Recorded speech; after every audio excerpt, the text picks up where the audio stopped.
Hello and welcome to the first Inside the Maverick. This is the first audio version with a deck tech and special guest, Mark Strassman, who is a Maverick specialist from the US. Mark, how you going? Doing well. I'm happy to be here, and definitely good to be the first one here. I'm hoping there's many more. Yeah, thanks for coming on. For those of you who don't know who Mark, do you want to introduce yourself, a little bit about yourself, where you're from, how you got into Legacy, what you're playing now? Yeah, I'll start with that, and I'll maybe get a little bit personal while I'm there. So I've been playing Magic for a long time. Started out, my dad owned a comic shop. I was a kid, and after school, my mom would be at school trying to go to become a nurse. So I'd spend time at my dad's shop. Really picked up on Magic there, and I think it was destiny for me to be a nerd. So that's how it went. My older brother played. I was the younger brother. I never touched EDH because we used to play as a group, and all the older kids would just beat up on me. Plus, I had a 9/9 in my deck, which was a big deal. So, they all picked on me there. So I think I refused to play EDH and really any other format. So it's just been pretty much Legacy since I got back into it more as an adult. I also played in middle school and played Magic when it was called Type 2, and there was Type 1.5 and Type 1 and extended.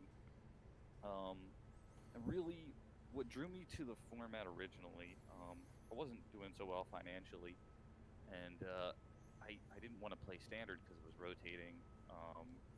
The burn deck is kind of what got me into it, and from there, um, I learned the format. I learned Tendrils of Agony and all that kind of stuff would just kill you, and like all these crazy concepts. And you just have to trust your opponent that you're actually dead because you don't even know the rules well enough to know why you're dead. And yeah, from there, went to Goblins. Then I kind of went to a homebrew, and I think that was one of the best experiences I ever had. I kind of learned if you have X amount of this type of hate card, you're likely to win this matchup, and if you have Y amount of removal spells, you're likely to win this matchup, and gained a lot. And then eventually, I kind of fell in love with Pun Mav, and I've been playing it since I think like 2012, maybe. Wow. So, Okay. Were there any sort of one of silver bullets back then that just aren't played anymore? um, Any shout outs you have to the Rocks War Monks of the format? yeah, I think the big one, of course, is Deathrite Shaman. That's Yeah, very true. fun. I remember playing against decks like Dredge, and I just thought they were garbage, and they probably were at that time.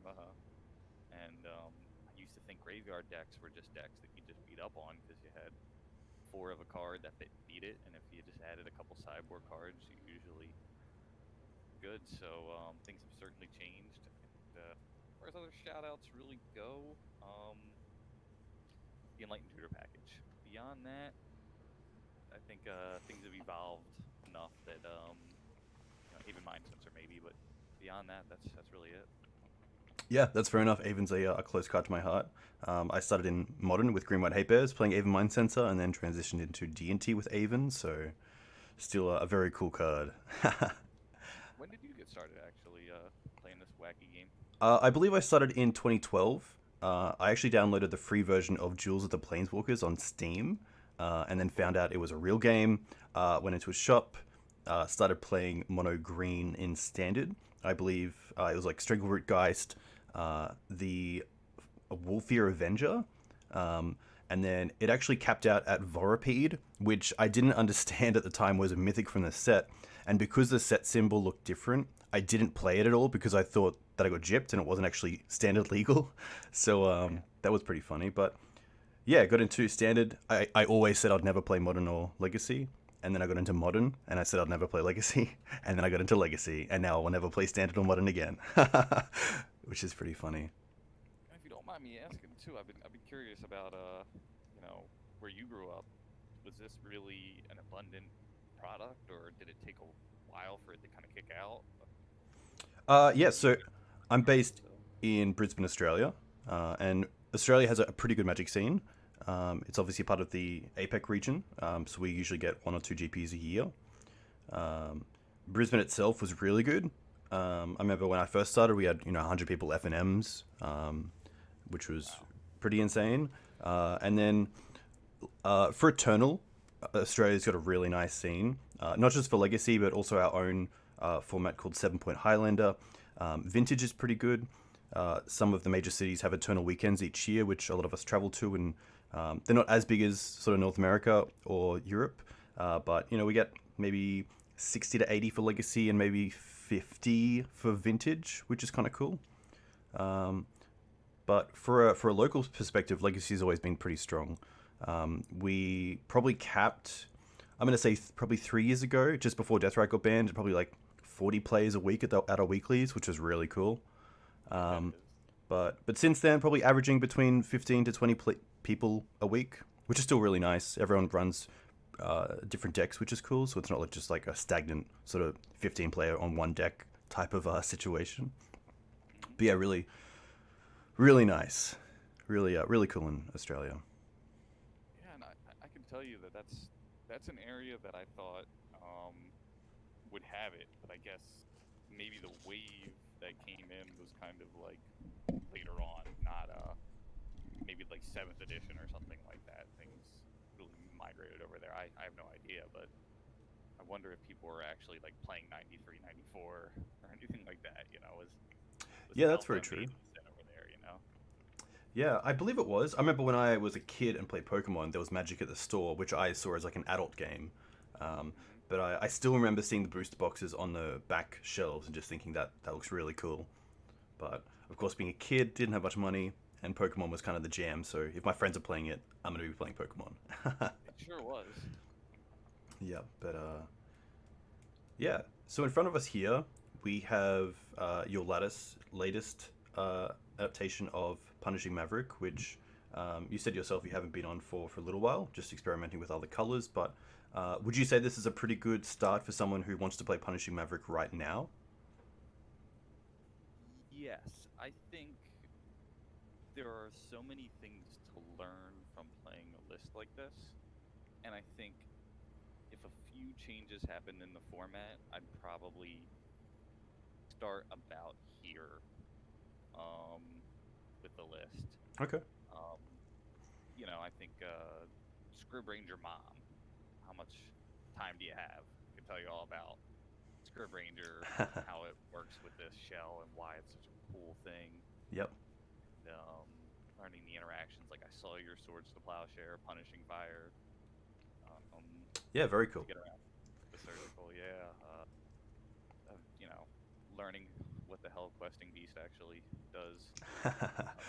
I will say, there have been multiple times where I have just forgotten what Questing Beast does, especially playing against it. I remember playing against it when they also had an Ice Fang Coatl, and I was like, oh, they're attacking with Ice Fang. Okay, I'll block with Scrib Ranger because it has Pro Blue. This is an easy block. And then, of course, Scrib Ranger dies. And I'm like, what? And it's because Questing Beast doesn't allow damage to be prevented. Magic Online is so unforgiving. Your thing just hits the graveyard. You just sit there just like, what? Yeah, What happened to my life? I think at first I was like, is this an MTGO bug? What is this? But yeah, it's and then I think also little things like mana. I think this really struggles with mana. This at least has that single copy of Plains that you can get to feel safe. Yep. Yeah, I think this is a great place to start with learning Punishing Maverick and also the Thalia. I think no, but what card, just to throw this out there, if you can name one card that got printed that totally destroys this list, what do you think it is? That's played in the main deck sometimes. If I'm looking at a package here that has the full playset of Thalia, the full playset of Mum, 3 Noble Hierarchs, I would probably say a card like Plague Engineer. Oh yeah, that is exactly the card I was thinking. Yeah, unfortunately, because a lot of Maverick starts is something like turn 1 Mum, turn 2 Thalia, or turn 1 Noble Hierarch, turn 2 Thalia. It's not always, big beats straight away. So I've definitely been caught where I have, 3 or 4 X1 humans in play by turn 3, and then my opponent just slams a Plague Engineer, and it's like all that work. And you still got a 2/2 death touch you got to deal with. Yeah, exactly. It's a pretty insane card, but I think when it first came out, there were a lot of decks that got punished by it. But since then, a few of those have adapted. So at least now we're not seeing as much Plague Engineer as usual. But whenever I see a black mana hit the table, it's always on my mind. Oh yeah, it's just I even think game 2, if you went against Bug Delver with this list, Mom is a great card against Bug, period. But Plague Engineer exists. Mm. You might even go, I'm having more success when I board Mom out. Yeah, interesting. Yeah, and like I wouldn't want to do that either. I think Stonewall and a Gurmag Angler or Tarmogoyf sounds great. But you know, just sitting there and passing the turn, I think this might be a conversation we're going too far into. But yeah, I think there's other things you could do. You could try to play like Glorious Anthem effects and things like that. Things that give it +1 defense. But I think to get back to the point, if you're not super duper competitive, I think this is a great place to just learn the game of Magic and have a wonderful interactive deck to push you to the limit.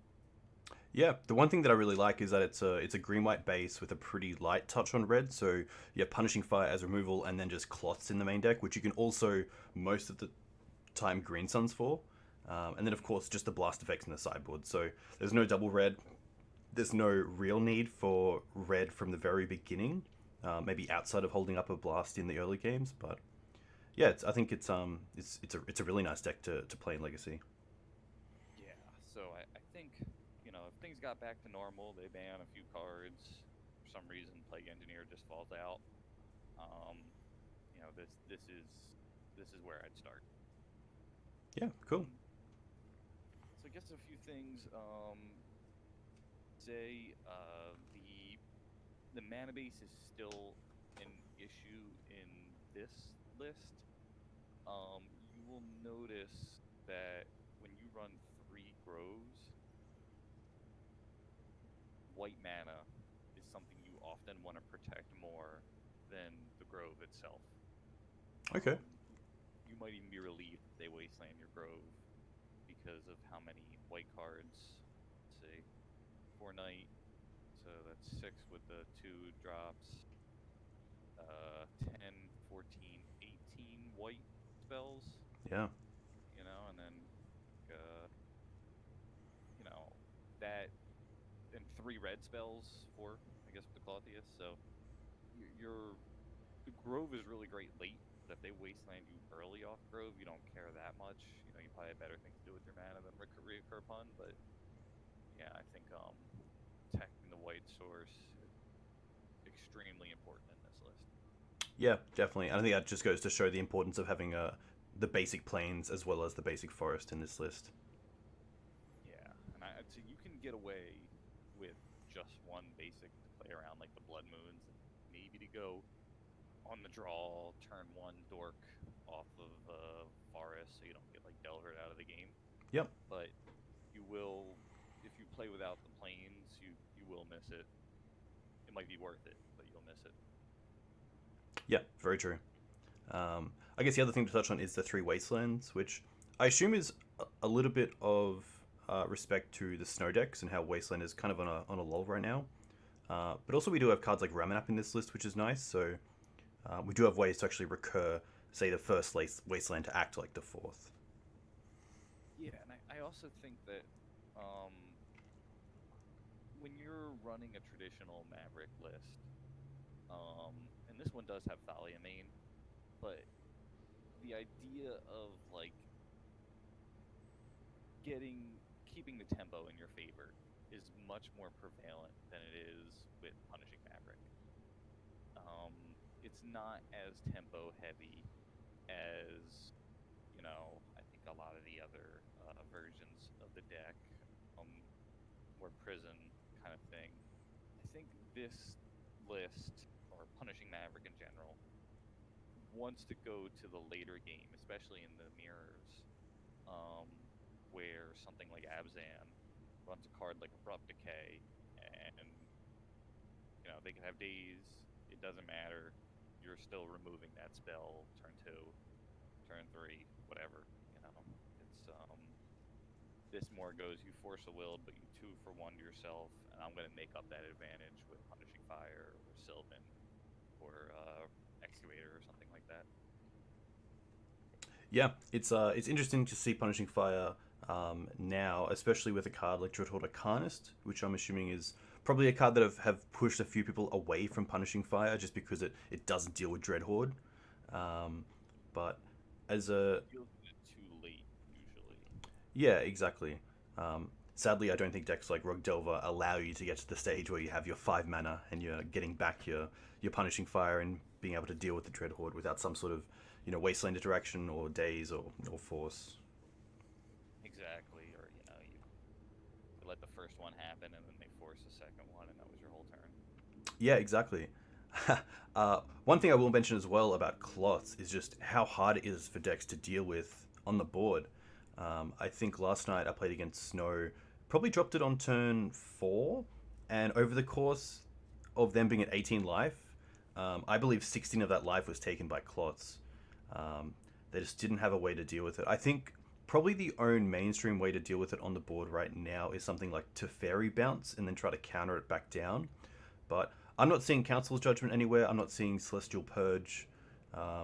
So it's so good, and I got it played against me from a Rug player, JPA, and I just didn't have an answer. I was like, okay, maybe I can control it with something like Scavenging Ooze, where I can just eat what they target in response. But usually the ooze isn't going to be living that long, especially if you're not sort of strategically making it a 4/4 straight away before you start trying to control your opponent's Kloths. That's a great analysis, and I gotta say, I don't know how clear I was this morning, but or last evening for you, this morning for me. I was at the gym at 6 in the morning here, Eastern Standard Time, and I turned on Twitch just to see what was going on. I was kind of in a haze, and seeing you playing the list, Nice. I watched, I think, from match 2, and then I think I skipped match 4. I think it was like Ninjas after that, and or something. I saw a good amount of it, and I could say I purposely was quiet because there's a certain arrogance that I think myself and other people can kind of have when you play a list. And here I am in chat, I'm influencing things. I really wanted to see how another person, especially another good player, would analyze it. You did make some different choices. You made some different board choices. And I'm not going to say they were wrong or right. It was just really good for me and kind of healthy for me to go like, how would somebody else approach this? So I think that was really helpful. I think that's one of the things that I really appreciate about a lot of the efforts that you're doing is not just yourself, but you're pulling in information from other players and other people on Twitch. You've kind of developed a following, and one person was like, "You need a red elemental blast that Uro now because he can't replay it later." And he was counting the mana, and the time was ticking in this controlling match, and then it was like, I almost typed "don't counter it," and I'm like, no, I might have made that mistake, and you didn't. And I play this list more frequently, and Twitch chat might have convinced you one way or another. It was just such a great experience for me to see it. So I appreciate all the effort you're doing. I think you're having a good time, but I think it is a labor of love too. That's very cool to hear. Yeah, it's always really interesting, especially with chat, because you do get that instant thought of here are 3 different lines. What are you going to do? Because yeah, I think part of Legacy and part of a game like Magic, it's great to get the opinions of others, especially things like I know the Twitter has a really good setup where you can post a screenshot and be like, here's the cards that we know of, what's the play, and it happens in the Maverick Discord as well, which is really cool. And it's really cool to find lines that maybe you didn't think of first, and you're like, wow, that's actually pretty cool. I didn't think of that.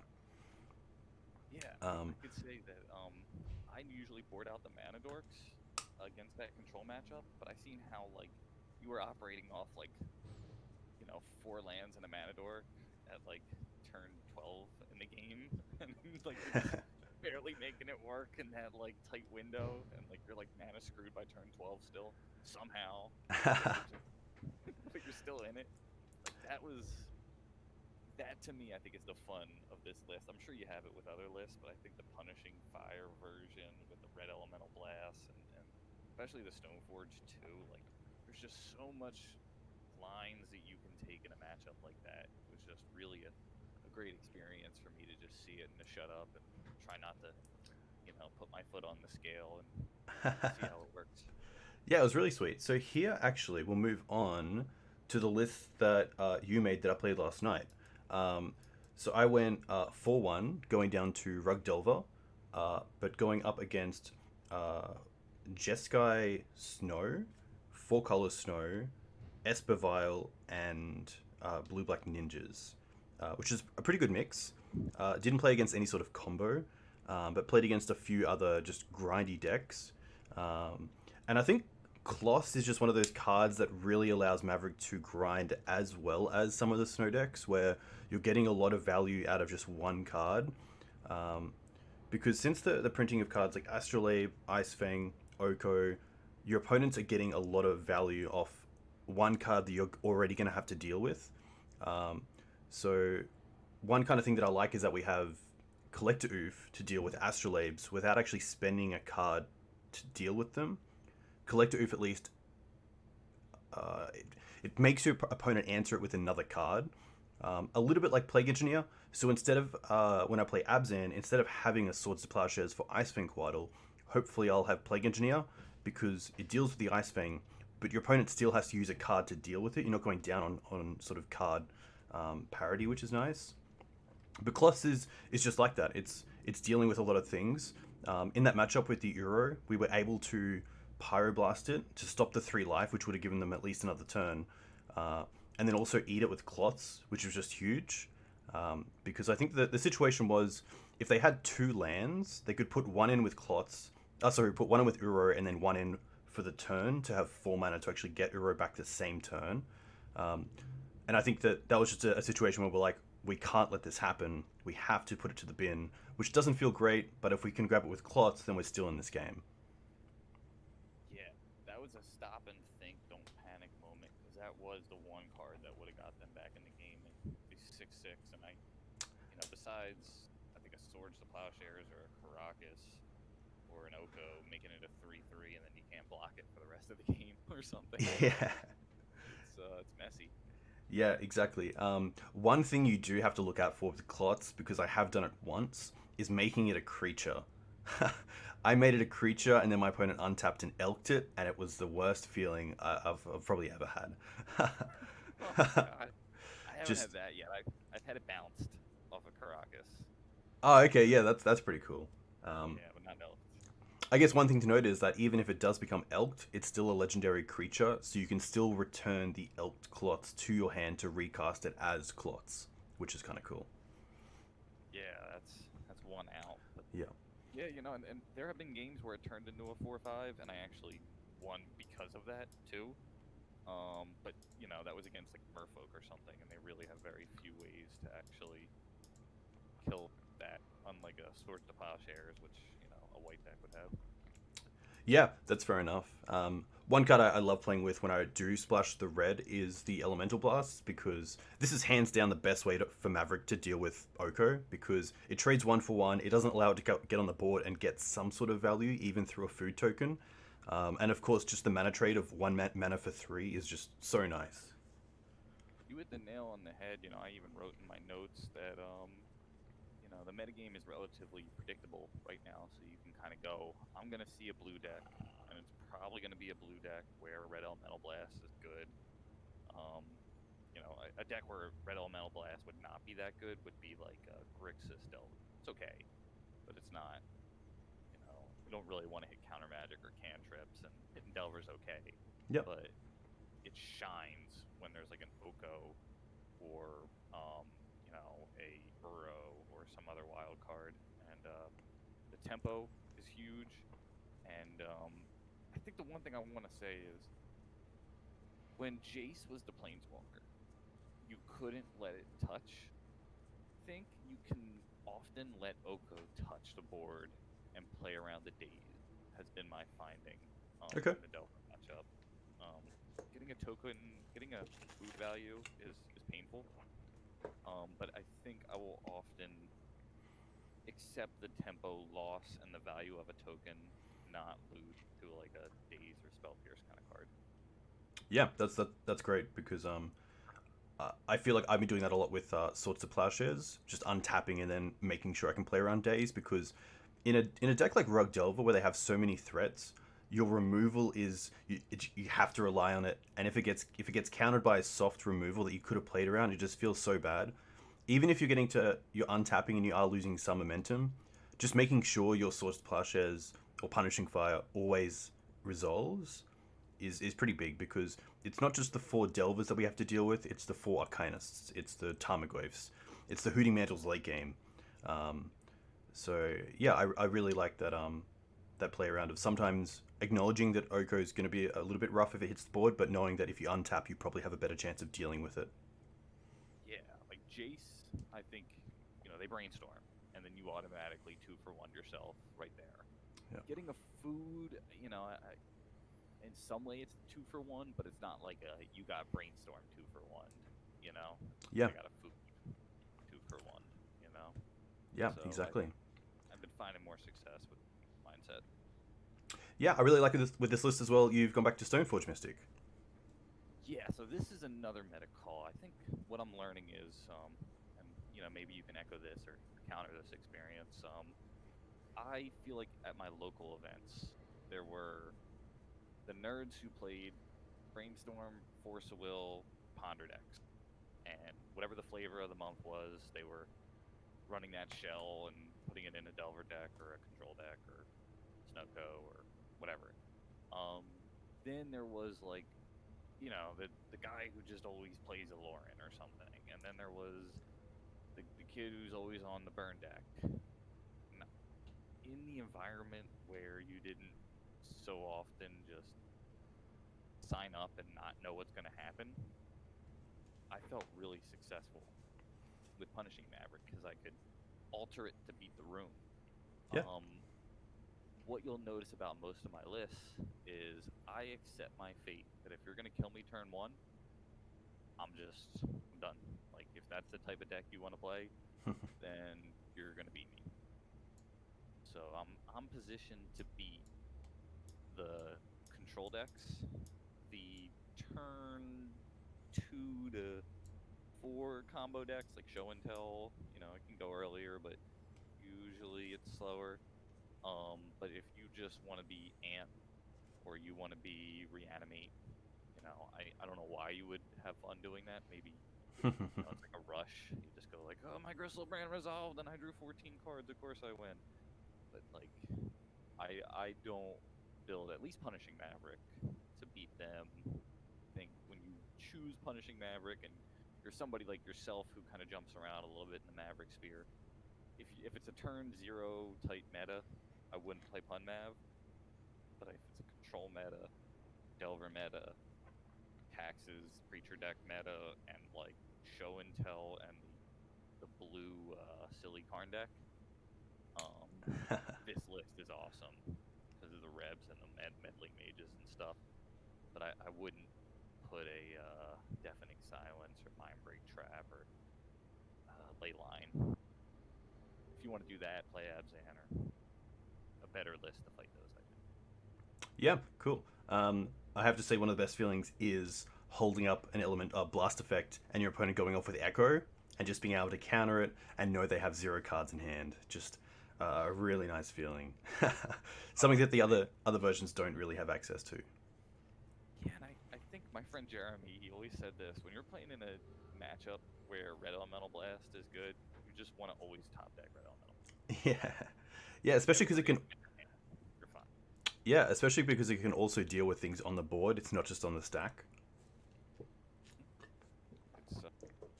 It's one of those cards. That's why I normally run 5. I think 4 is a little more reasonable, but I think 5 has just been like the Oko kills me.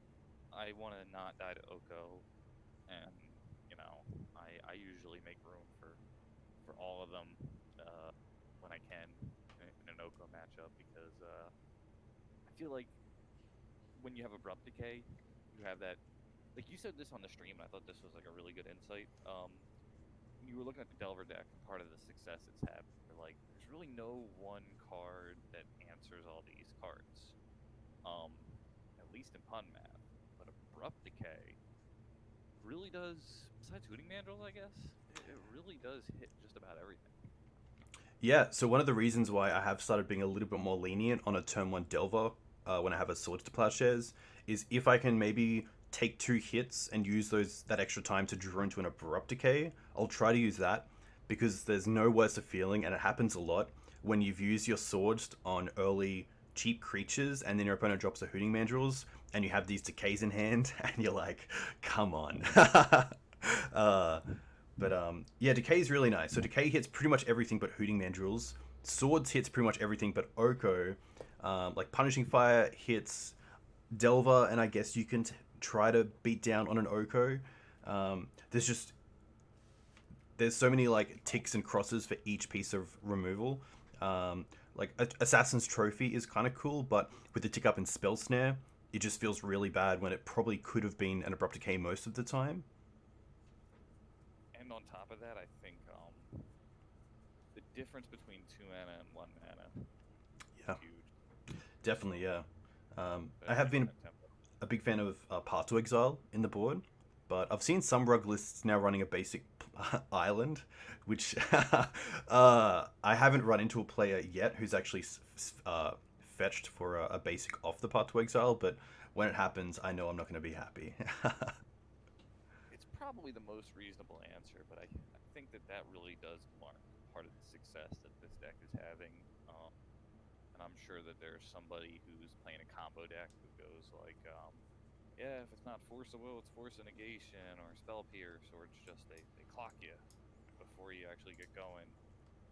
It's Wasteland. Like that deck just has so many angles that I think that variety and efficiency is just. I think it's a little too good. Yeah, that's fair enough. It is a very good deck right now, if not one of the best. What is your reasoning over the 3 Sylvan Libraries? So I firmly believe that if you want to see a card in your non-cantripping deck, you need at least 2, but you probably want 3 to 4.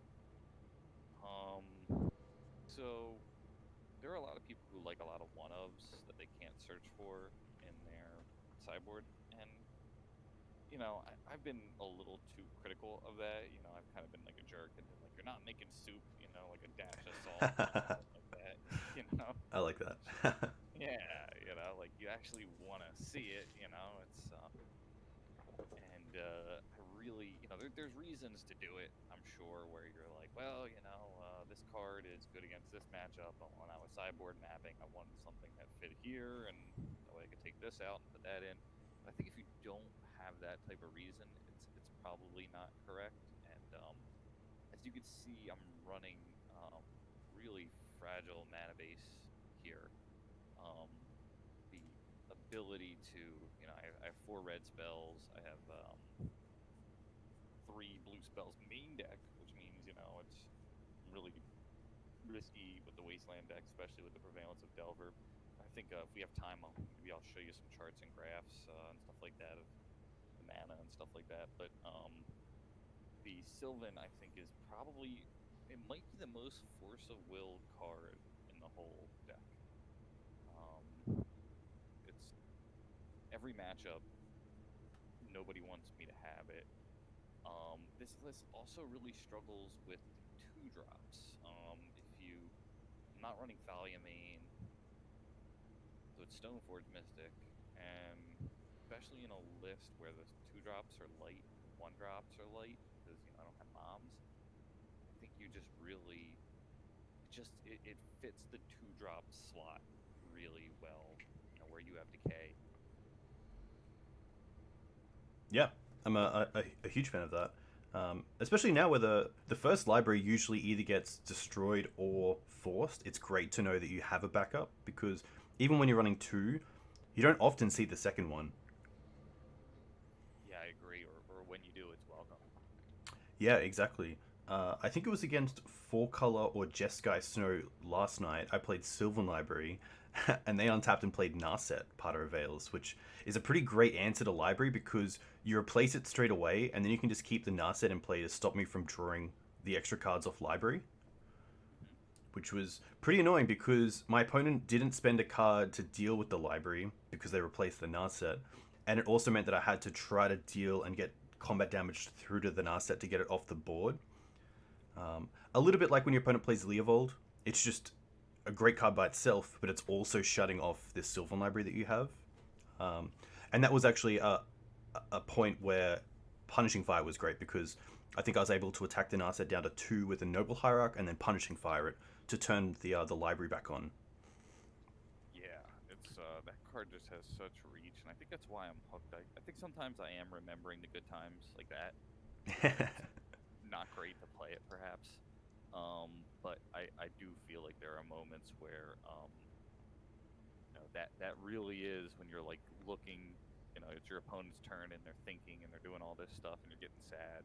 And you're like, what's the one card I could draw to get me out of this? A lot of times I feel like it's Punishing Fire. Yeah, definitely. I know last night there was a few moments where we drew Punishing Fire, and I was just so happy to see it. Yeah. Um, In the opener, not as great, it can be a dud for sure. But yeah, it's like I've gone down to 2 in certain cases, which probably means I shouldn't be playing this list. I should be, considering something else because it's pushing Maverick. But yeah, I think I'm holding on to some good times, but I think that there are some moments where it's just the most powerful card in your deck, hands down. Yeah, definitely. And I think for a while there, we did have a punishing deck that really relied on Grove to get it back. There were moments where you could swords your opponent's creatures, allow them to gain life, and then get it back. But now we're seeing opposing Kloths where if they're targeting something else and they gain life, you can get back your punishing fire. If your opponent uses an Oko food to gain 3 life, you can get back punishing fire. Um, so there's a few things here that you can actually um, do where if your opponent has this ability on the stack and they target something, you can punishing fire one of their creatures in response, and then when they gain the life, you can get it back. If your opponent goes to sack a food, you can punishing fire something, and then you're going to get it back, which is really cool. Which I think is really sweet. I think that the Grove and punishing fire combo isn't as needed now to get back punishing fire as it probably previously was a few years back. Yeah, and I think Uro is the big one too. That How could I forget? yeah, it's come up. Somebody's Batter Skull was the old one, or a Jitte counter. Not that they gain life often with Jitte, but yeah, it's there are a number of interactions that happened, and I don't like winning like this. It's like when you win with Scrib Ranger, where like they just didn't know how to get a victory. Yep. Like you just sorted something, or they gain life off of food, just trying to be safe, and then that happened. Yeah, Speaking of Scrib Ranger, this is kind of a no BS Green Suns package as well. Just going for the Scavenging Ooze for Graveyard Interaction, the Gadok for some combo, Qasali Pride Mage for a main deck out to something like Back to Basics or another piece of Artifact or Enchantment Hate, and then just Kloths with 3 Knights at the tail end. So no Scrib Ranger, no Hex Drinker, Sylvan Safekeeper, just a pretty nice like small Green Suns pack compared to some of the other decks. I'll say it's mostly room. I think maybe a lot of value on the. There's a certain stubbornness. I haven't had much success with Sword of Fire and Ice, but I refuse to go less than 3 Mystic, 3 equipment. Um, there are stubbornness to my builds. I think the 2/2 Stoneforge Mystic package was common, and people were years ago, and people weren't playing Batterskull, and I'm like, Batterskull's number 2 on the list. Like Jitte is busted. It's not even legal in Modern. Probably never will be. Batterskull is number 2, and then Sword of something. Most of the time, Fire and Ice is the number 3. So I kind of feel like if that week where that Vial deck was huge, where Goblins was coming back, where Delver decks were, pretty big. I really enjoyed this Stoneforge package, and then I think a few weeks ago, unlike we were talking about playing at local events, the meta switched, and every jerk was on like Reanimate and Carnage. I had to ditch the package for a while, so I teeter back and forth with the package, the Stoneforge package. Yeah. Okay. And I guess with like the extra removal in the main deck in Punishing Fire, Oko, the equipment package, and then also the extra Green Suns. This list and the other list didn't run Gaia's Cradle, and I assume that's because the creature count in this version is just a lot lower than the versions that do run Cradle. Yeah, and I also I gotta give kind of a shout out to someone's name who I can't even pronounce. There was this guy who I kind of originally seen Punishing Maverick's list, and escapes me at the moment. And the mana base that he had haven't deviated that much from. Um, I think when they banned Deathrite, I added a Plains, and now I've added Tundra over the Horizon Canopy. But yeah, the I remember watching you play with Gaea's Cradle on stream one time, and he went like Mom, Noble, and then Cradle from the hand, and then it was like 2 free spells right there, and then you like Green Sun for a Knight or a Questing Beast or something. The meta gets grindy, and like Mom's still a good card and everything like that. I'm for it. But yeah, like there's actually more other than creature in this deck, which is part of the reason why Thalia isn't main. And again, if the meta shifts to a fair meta, this is great. But if people are playing Reanimate and Storm and Show and Tell, like you're game 1, you're just gonna get crushed. Yeah. Wow, I didn't notice that. So we have 20 non-creature spells and 17 creature spells, which is really interesting. Yeah, and a Dryad Arbor is the 18th, which hardly counts. Yeah. Okay. So I think there was a list that I ran where I pretty much put the 3 Thalia in the main and the 3 Oko in board. And, that's probably more of a traditional, like, I would tell somebody to play that list versus Yeah. the other one. Yeah, definitely. This But looks pretty cool.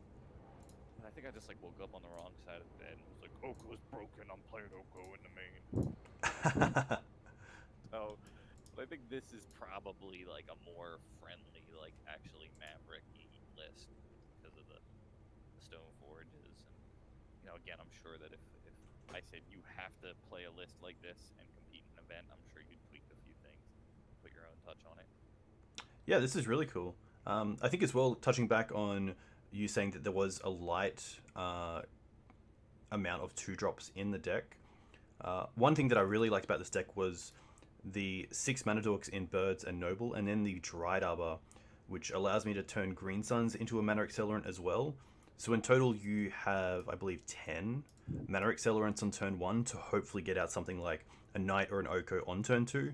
Or even something like a Sylvan Library playing around Days, which is pretty huge.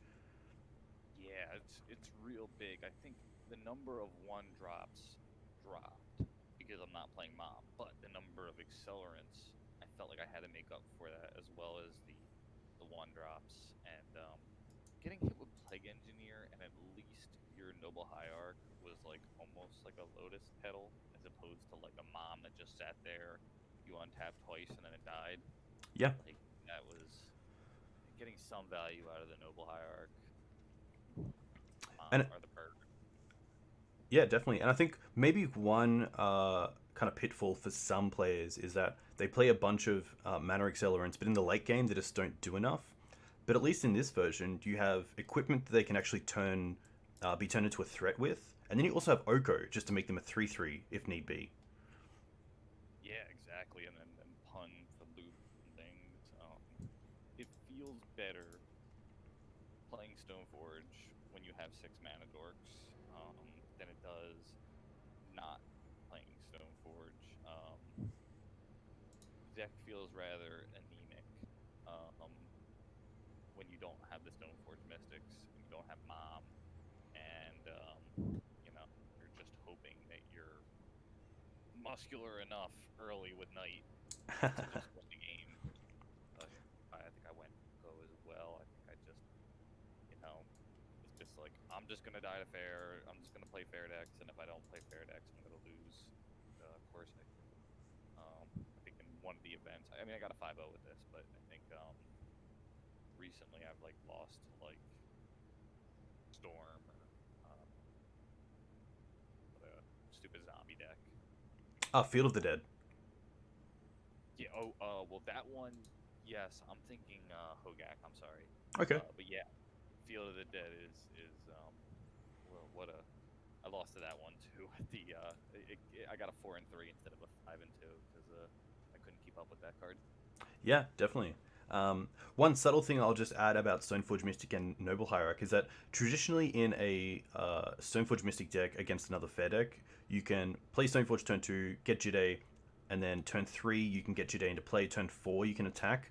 But here with Noble Hierarchs and Birds of Paradise and Green Suns, you can play Stoneforge turn 2, turn 3 you can actually play the Jide and swing, which is pretty huge because against decks like Elves, you might not have that extra turn.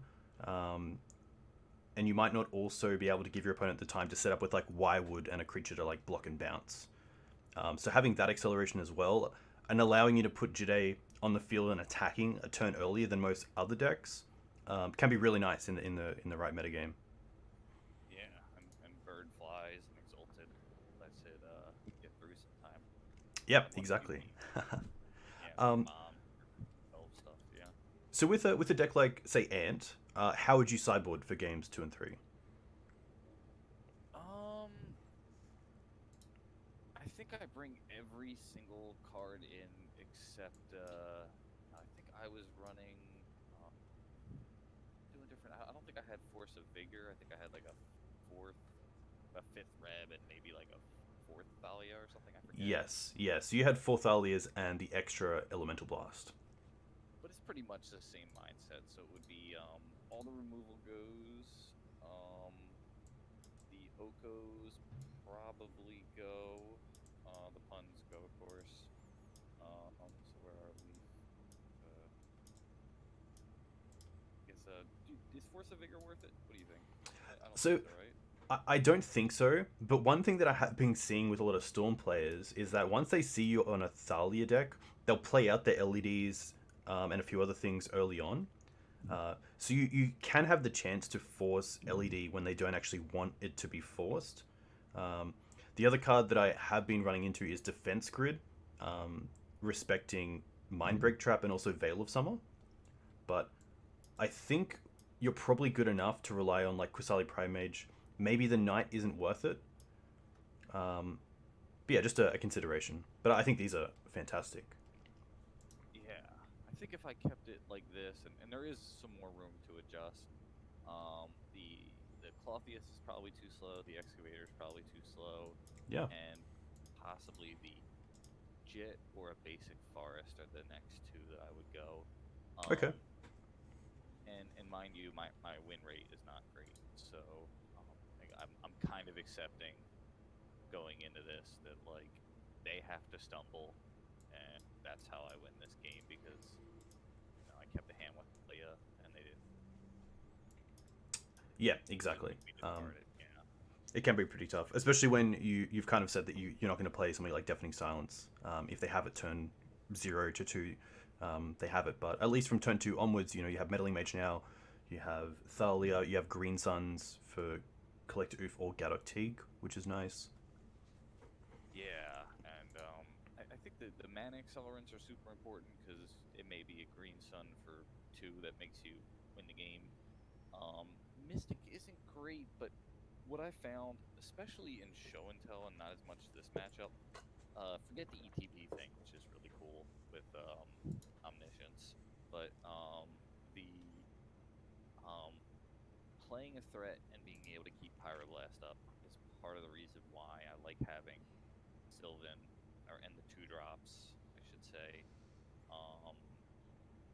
because you go turn 1 Accelerant, and then you can have a turn 2 either ace card, or if you don't and you're unlucky, you at least can like hold up the Pyroblast. Let's just say you land a natural Teague, you could keep the blast, or you land a Sylvan, and you're playing against Show and Tell, you can keep up the Pyroblast, and then if you untap Sylvan, you might just win the game. Yeah, exactly. So for I guess for a deck like sneak and show, how would you board for that? Pretty much identical, I think, except the Bog. Yeah. Bog would go. Oof is interesting because it can hit Lotus Petal if you're really wanting to attack their mana. Yeah, that's reasonable. The Knight of Autumn for sure would come back Yep. in over the that. And then I guess the next cuts are kind of the same. It could be Jitte, could be Ooze. Probably Jitte over Ooze just because Ooze tap. Yeah, exactly. Do you ever keep Swords to Plowshares in? I believe. Okay, so when they were running that 0/3 blue card, that The was Arcane? like, yeah, Yeah. there was the consideration for it. Now, if Bristlebrand touches, they won. Yeah, it's pretty tough. It's just, I can't really think of too many games. Like Reanimate, they at least lose like 7 or 8 life. I think 8 life, and then like they can't draw like 14 cards. You draw 7, which is plenty. But if Show and Tell puts it into play, especially early, it's pretty over. I don't play that against the Show and Tell version, and it just winds up being a card that you wind up seeing Emrakul. Or there are moments where if they just put a Gristlebrand into play and they're at like, it's been a long game, you got them down to like 10, might miss it, but most often I board that out. Okay, cool. I guess one thing to touch on as well is that the board here is pretty heavy on sort of blue and combo decks. So if you were going to play something, say against Eldrazi, which, to be fair, we probably don't have to board too much for that. Are there any cards you would just try to take out for some of these? Okay, so if it's Eldrazi Displacer, I like the Meddling Mage. Okay. That card is kind of a nightmare for us. And they're a touch slower, so I don't mind the 2/2. Like if it's normal Eldrazi, you play a 2/2 and they just run it over.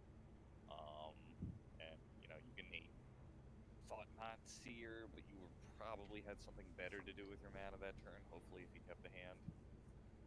Yeah, that's very true. I guess one little interesting thing about Meddling Mage is that you can name things that Matter Reshaper puts into their hand, which is cool.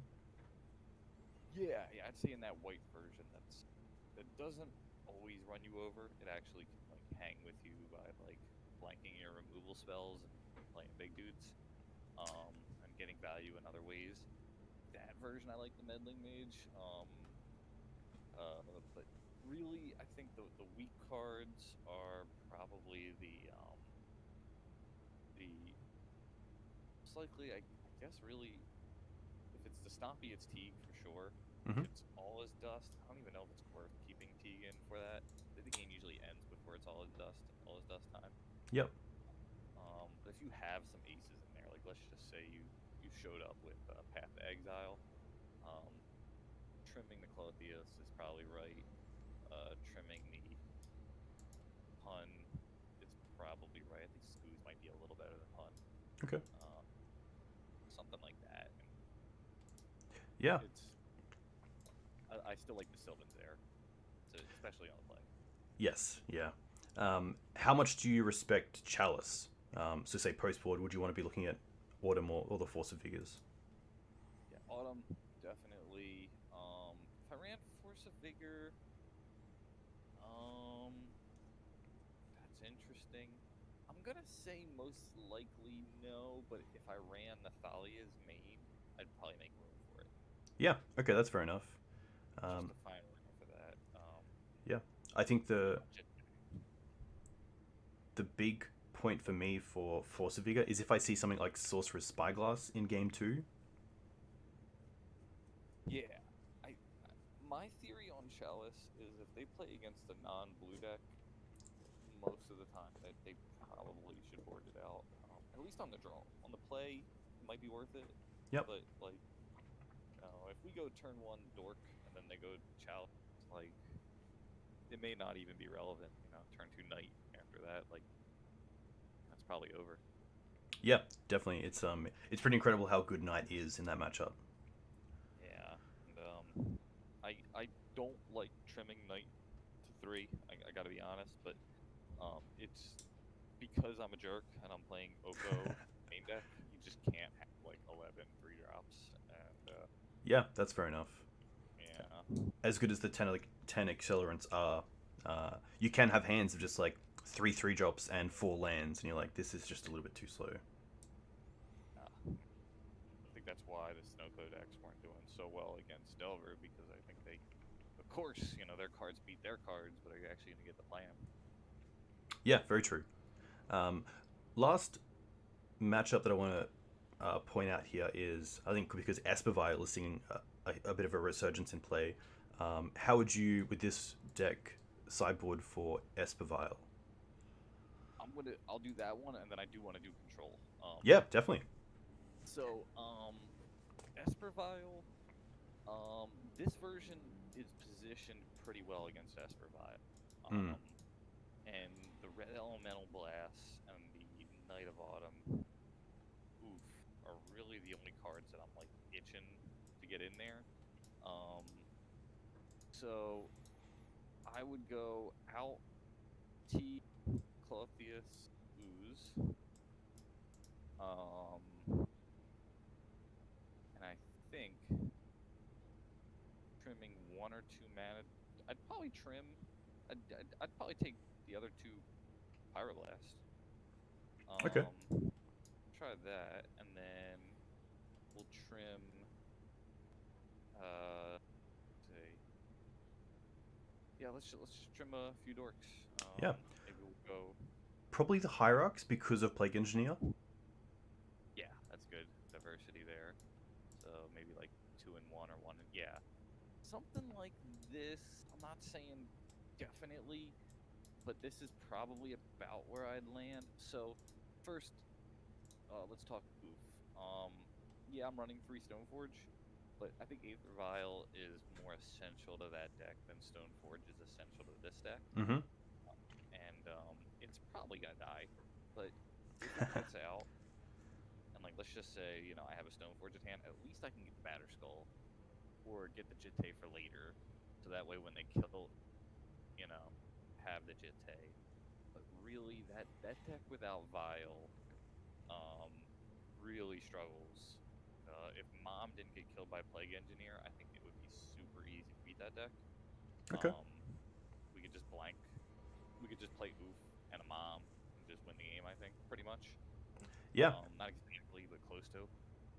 But Plague Engineer. I definitely agree wholeheartedly on the Aether Vial strategy. I think that if you can target the Vial and also their mana, and just not care about their early creatures, you can really make them stumble, because the deck is so different without Aether Vial, and it's a very hard deck to navigate, especially over the long games with your mana, because it's just a little bit tricky. Think about Recruiter of the Guard. It's a 3 mana 1/1. Yep. Then they untap it. Then they get to play the thing, and you saw what they're gonna do, so like you might be able to game plan around it. By the way, Palace Jailer, hell of a card. Yes. I miss it sometimes. I do think it's better in that shell for sure, but there are kind of like the way I was saying with Punishing Fire, where you're like, what card can get me out of this? I think Jailer is that card often for that deck, or Yeah, I had a really interesting game too, with a bit of back and forth of the Crown against Esper Vial, and the amount of value they could produce off their extra cards than I could was just phenomenal. It was really hard to keep up. yeah, I think that's ultimately one of the lists that I really like Mystic against, but I can say that like, think I've gone a different route at this point over the Mystic beating that deck. I like Mystic versus Goblins a good amount, Yep. and Rug. But I can say that I was watching that game too, and I was just like, the mana it takes to get the Jitte going, and then to get blanked by a sword, it's just like, or like the weird, like a stupid fencer, you know? Yeah, it's tough. It was really tough because I gave a lot of credit to Soul Herder coming down, and so I didn't use the Jitte counters that I had on the creatures on the board because I didn't want to remove, say, the Recruiter of the Guard and then them to land a Soul Herder and start getting value off like a Baleful Strix or the Palace Jailer. But I think my attitude against that deck, and I've been punished before, is I kind of treated the way I treated taxes, which was like, imagine you go against taxes and you have a chance to keep up a removal spell. Like they have Vial on 1, and it's your turn. And you have a chance to play a Knight, or keep up a removal spell and play a Mana Dork. I think you still gotta just slam the Knight most of the time. yeah, yep. Like, you know, you could get punished, but I think playing scared is something I don't think we can do. It's right sometimes. Sometimes you get bit. You're like, ah, they untap of mine.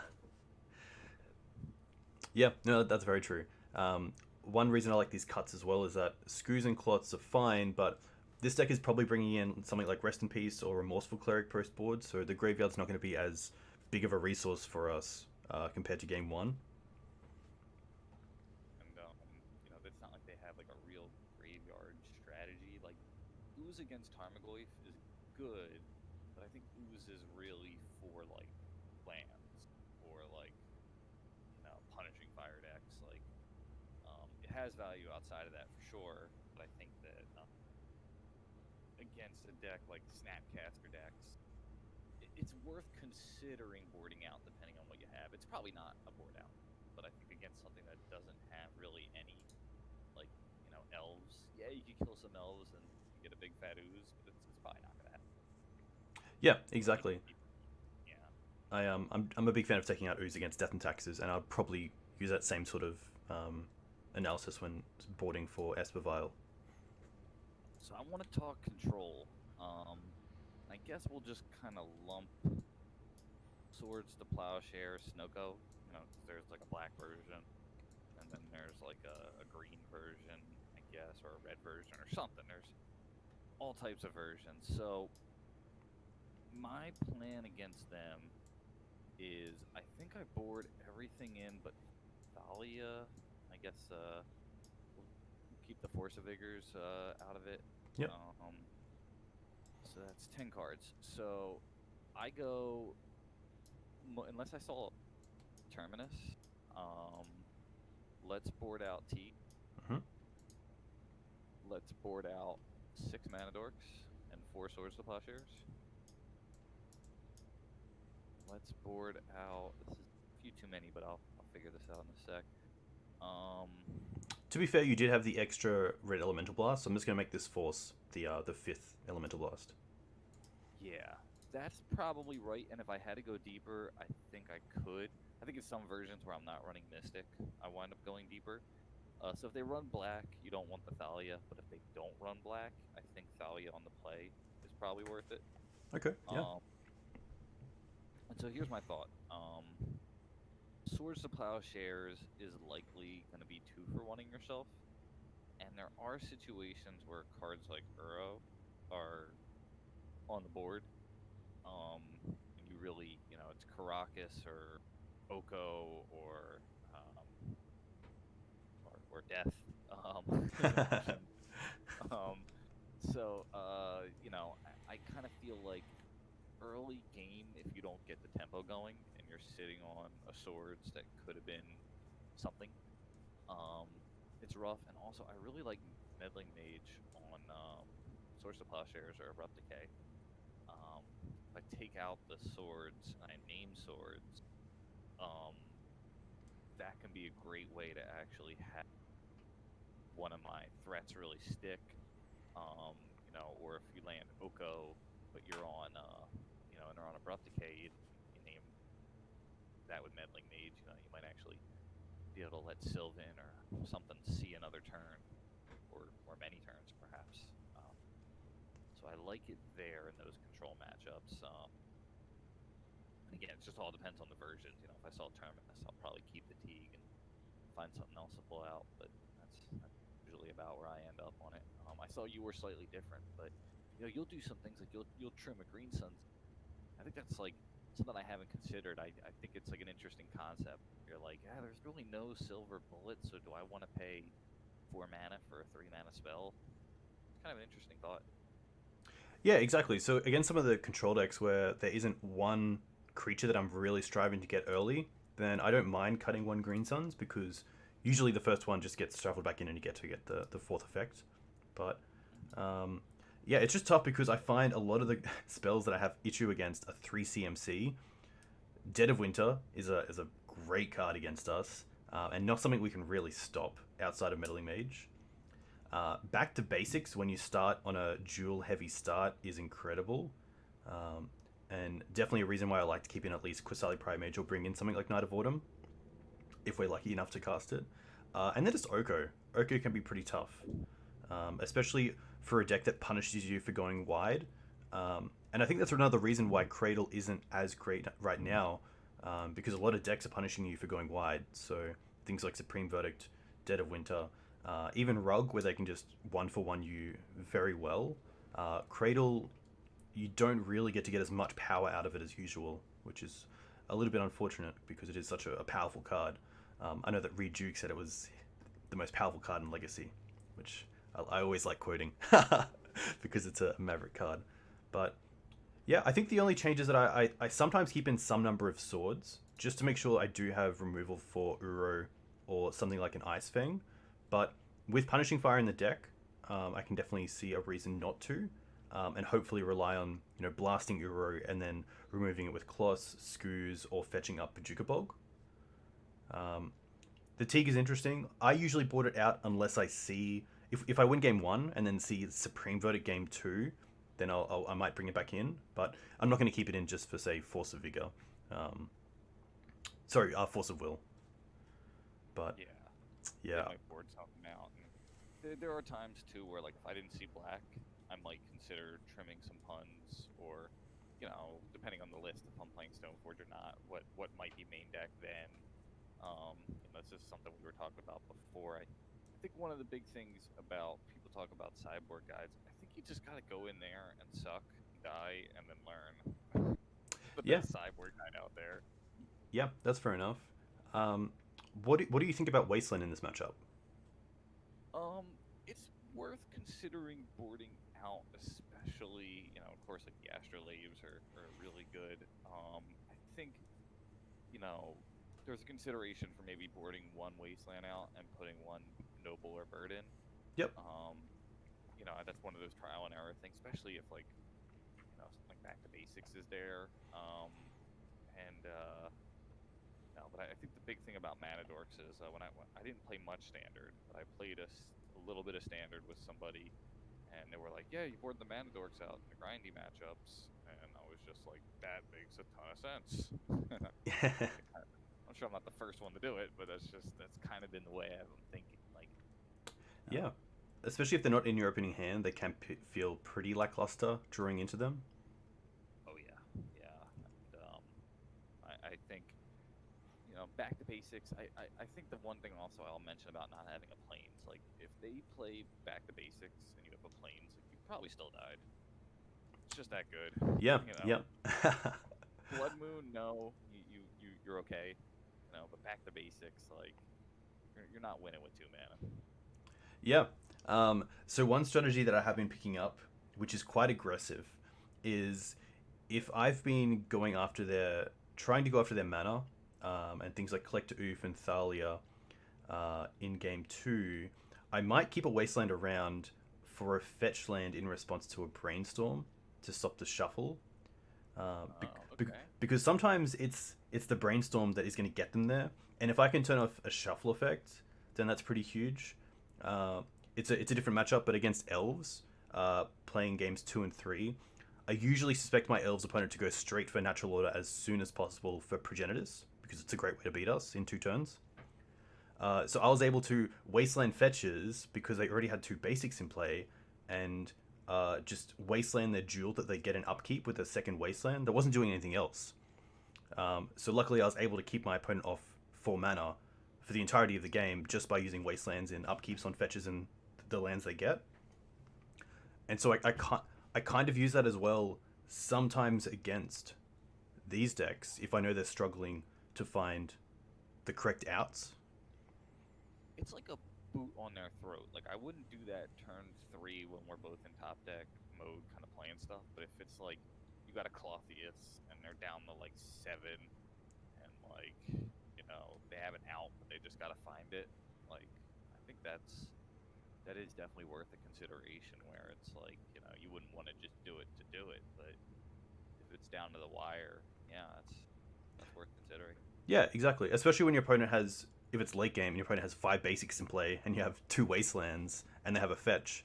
That's when I usually consider it. But I guess one thing I wanted to ask you was, do you have any sort of lines around when you actually want to blast ponders or brainstorms, or do you allow them to resolve and then try to just keep those blast effects for what they actually want to play through those brainstorms and ponders?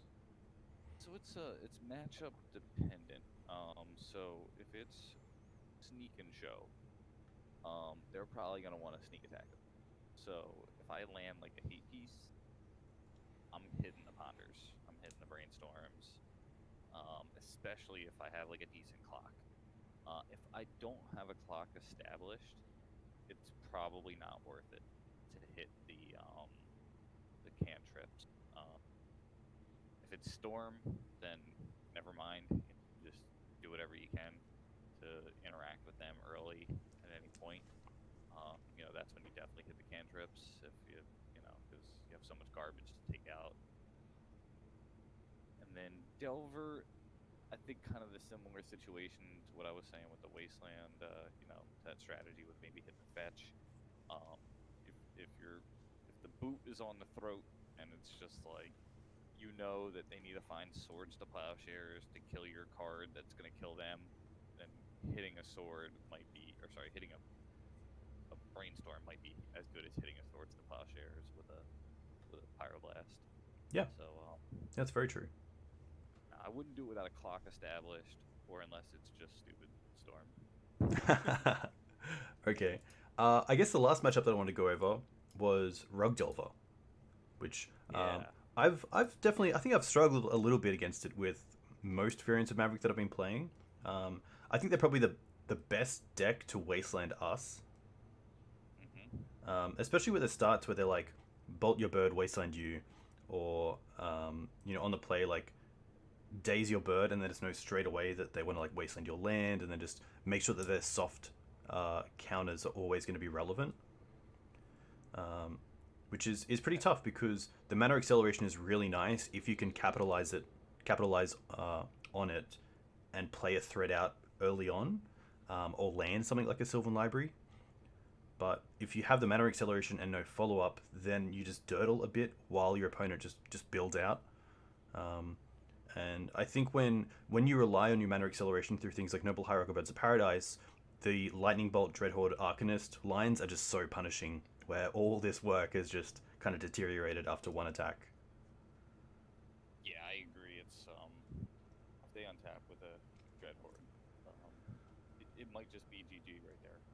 Yeah, exactly. I know that Phil Gallagher said that what he found with some of the decks that he was playing, if a Dreadhorde hits, his percentage to win drops to like 20 to 40%, like if that. And it's just a case where I think your opponent is so inclined to force removal on Dreadhorde because they're going to get value off it anyway. They don't care too for winning themselves because the Dreadhorde is just going to bring that right back. Yeah, for sure. It's very frustrating. So, what I do in this current list is I board out T, Pride Mage, and I think I board the 3 Okos out for 5 reps. And the reason I do is not because Oko is not a strong card, it's because I don't think I can afford to play Oko and possibly get wastelanded out of blue. I think it's hard enough to keep your straight. So play your blue sources first, let them wasteland and think you have something. Also, this is another matchup where if I have a fetch land and a grove in hand on turn 1, I'll play the Mana Dork off the grove most of the time. Yeah. And let that get wastelanded. Let them gain 1 life because I can't die to losing a white source and just not being able to cast swords or Mystic or some other awesome card. Yeah, I think RUG is probably the matchup where I miss having as many basics as possible. But yeah, just for the viewers as well, this forces, of course, the 5th Red Elemental Blast. But that's a really interesting point, because I guess a lot of the time, if I'm Okoing a Delver or Okoing an Arcanist, I still have to deal with the 3/3. And sometimes, now looking back, there are times where Oko does hit a few of their spells, but then I don't have the follow-up to deal with the 3/3s, and they just attack me down, which is pretty rough. Yeah. So that's really interesting. I never thought about taking out Oko. Yeah, it's just the most. It's what an awesome card. Of course, I want an Oko in play, but are you going to get it in play? And if you do, are you just better off playing the game of let's stop them from Okoing me and try to, play Magic from, 2018. That Yeah. Delver matchup. Especially if they see Oko in game 1. One really nice thing about this sideboard strategy is that their blasts they're most likely bringing in for Oko are just going to be dead. Yeah. And I think also I watched this happen to you where you were hoping they play an Oko and they played Kloyths. That sucked. Yes. Yeah, I think my opponent had like Dreadhorde, Tarmogoyf, and Kloyths in play, and I was holding these 2 blast effects, just like, why couldn't you start on Delver? Yeah, seriously. Which goes back to that original discussion of how removal lines up against 90% of the deck, but usually it's that 10% that you need to also make sure you can beat. Yeah, I agree with that, and I think the other consideration here is, maybe you could speak to this better than me. Do you think RUG is playing enough cards like Blazing Volley when they see our list or this list to consider playing Thalia on the play versus RUG and maybe punt on the draw or something like that? Kind of treating it like our days. So it would be the same board, except on the play we would take 3 punt out and put in 3 Thalia. Then maybe on the draw we keep the punt or something like that. Yeah, I think that Thalia is great on the play. The one thing that I really like about Punishing Fire is that it does deal with Delver, which I've definitely lost the most to by just the first swords being countered and then they just run away with the game for 3 each turn. I do like cutting a non-basic, but that's a tough one. I think in this matchup, it might be a case of bring in 3 Thalia, take out 2 Punishing Fire and a Green Suns. That might be solid too. Because again, I'm just not really searching for one threat consistently. It's a case of just Green Suns is a great draw, but there's nothing that I really want to try to get like a Galactic or a Collector Oof straight away against something like Storm. But I think on the play, it's definitely enough to put them back. And especially if they are playing the 1 Blazing Volley, it usually is only the 1. So it's, they either have it or they don't. And then, if they 1-for-1 with it, big deal. But if they hit like, a Noble and that, then it's like it feels awful. But it is tough, yeah. Especially because it is a spell they can flash back with Dreadhorde as well. But the really nice thing about Thalia, especially in this deck with so much counter magic, is that if they're tapped out and it's your turn, you have free reign. You know whatever you're doing is going to resolve. Yeah, no, that's true. There is a certain security where you're happy to pay mana for a Swords to Plowshares because you know they can't daze or force it even if they wanted to. Yeah. So, and the little upside of having Thalia against RUG in Maverick opposing something like Death and Taxes is that you have Exalted to help you get through Arcanist instead of just having a Thalia in play that doesn't do anything. That's true too. Yeah. This deck definitely does, especially with 4 noble opposed to 3. I think have some room for that. So that's one of the things I'm kind of toying with. I feel like Thalia is still a decent card against Delver. I think on the play, there's probably a good reason to make room for it, but on the draw, I think not that it's a bad card, but you're bringing in 5, maybe 4, depending on how you board spells. You're taking out some creatures. Yeah. Don't put yourself too far behind and pay the Thalia attacks on your own. Yeah, exactly. One other card that's interesting is Bog, which might seem pretty good because they are playing Tarmogoyf most likely. They're most likely playing either Tarmogoyf or Hooting Mandrills. They're playing Dreadhorde Arcanus to use their graveyard. But Bog is only a one-off effect that usually is sorcery. You might have the instant speed effect through night. But if they're playing Hooting Mandrills, they're probably getting it down pretty early.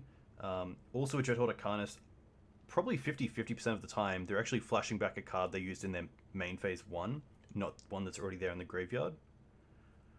So Bog, I have brought it in a few times, but it hasn't really been as good as I thought it would be, because they're usually getting value either before it, or they just build up their graveyard after you use it. Yeah, I think Nimble Mongoose, Rug, old school. Card definitely has a lot of legs. Yep. You could do some cool stuff like block it and then bog them or something, or if they block, bog them later, or just shrink it.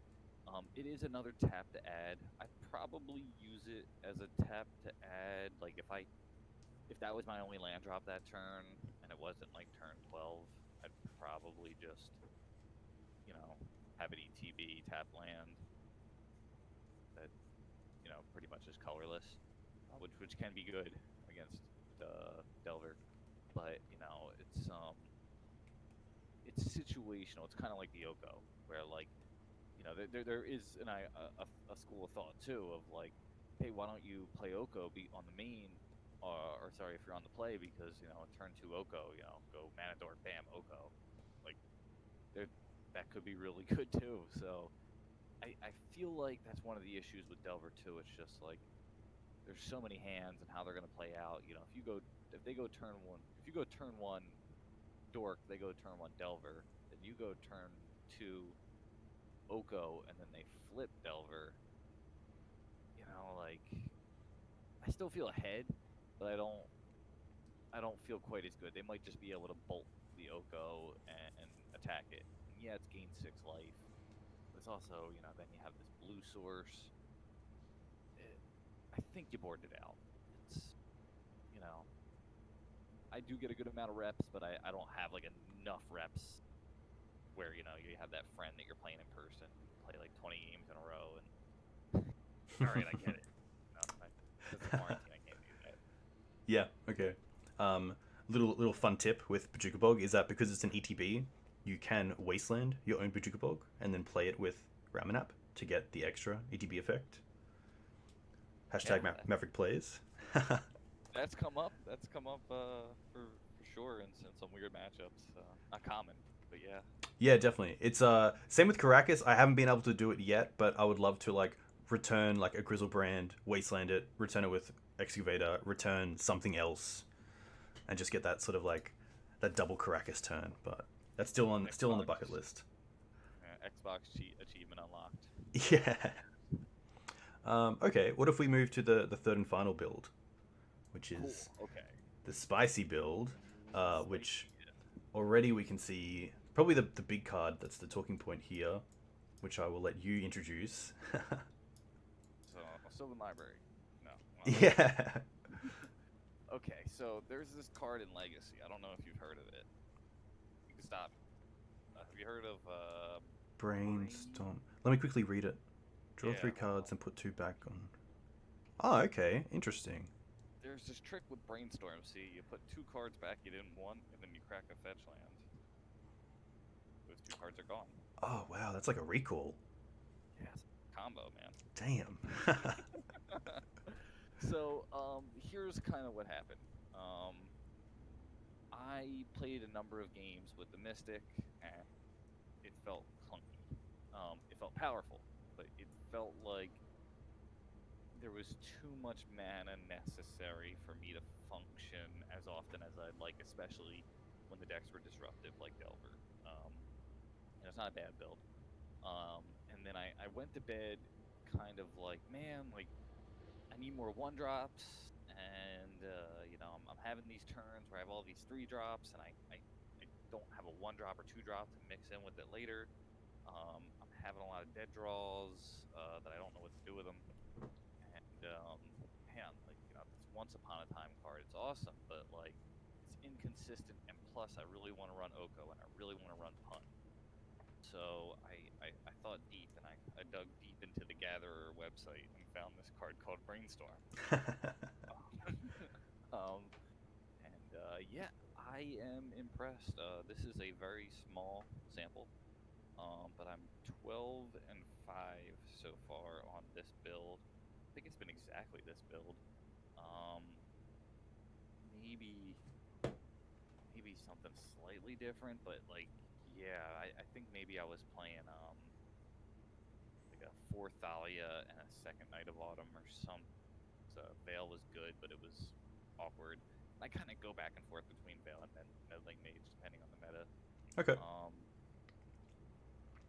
So yeah, I think I can't say I recommend this, but it's going well. Okay, that's really interesting. Because last Thursday, I ran a league with Brainstorm, and the reasoning behind Brainstorm for me at least was my pain points were I was drawing irrelevant cards against opponents where it was really just a vanilla creature.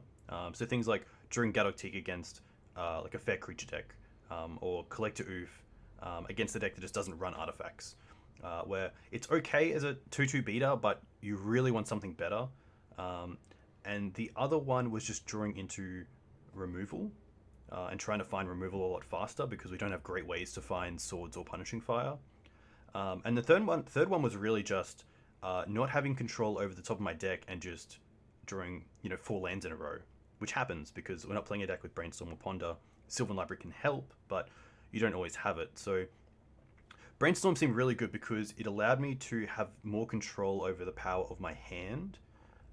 Once Upon a Time is great because it allows you to dig, but once you have a card stuck in your hand, you don't have a great way to get rid of it in Maverick. If you keep a 7, you pretty much have to play the game out with that 7. So if you play against Storm in the blinds and you keep hand with 2 swords, well, you're probably just hoping that they maybe tendrils you for lethal and you can swords your own creature, but otherwise you pretty much went to a 5. So that's why I like Brainstorm, because it does give you outs to those late game mana dorks, finding something in sort of the mid to late game, and also just being able to find removal faster is really nice. So it doesn't seem like a Brainstorm deck, and that's fair enough, but when you have pay points, like what I just said, that Brainstorm helps you improve on, I think it's really cool to try it out. Yeah, and I think there is a certain joy as well. Not that I want to say joy means good, but to kind of having that option. Today, as an example, I played against that turn blue deck, and I brainstormed turn 3. It was something like turn 1 Mana Dork, turn 2 Sylvan and Wasteland, and then my Sylvan was blank. It was like 3 cards that didn't matter. It was like land, noble, noble. So I took 8, and then I casted a brainstorm and found a Thalia, ripped off into the sunset with a victory. Yeah, against like Storm, it's probably gonna be too late to like, you might make it to turn 2 and go like with a Mana Dork and then find a Thalia or some 2 mana thing. The biggest issue with Brainstorm is not what it does; it's being a blue spell. Yeah. In this bad mana base. Yep, 100%. I believe I was playing it in a Bant list, but I do like it in this list because I think Brainstorm only gets better when you have more instant speed interaction, like the blasts in the sideboard. Yeah.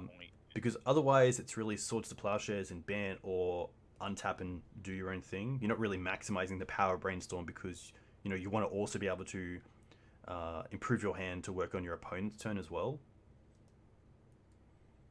That's a good point. And I think some of those decks were playing Progenitus, and I think that was a cool way to still have the natural order online. Yeah, nice.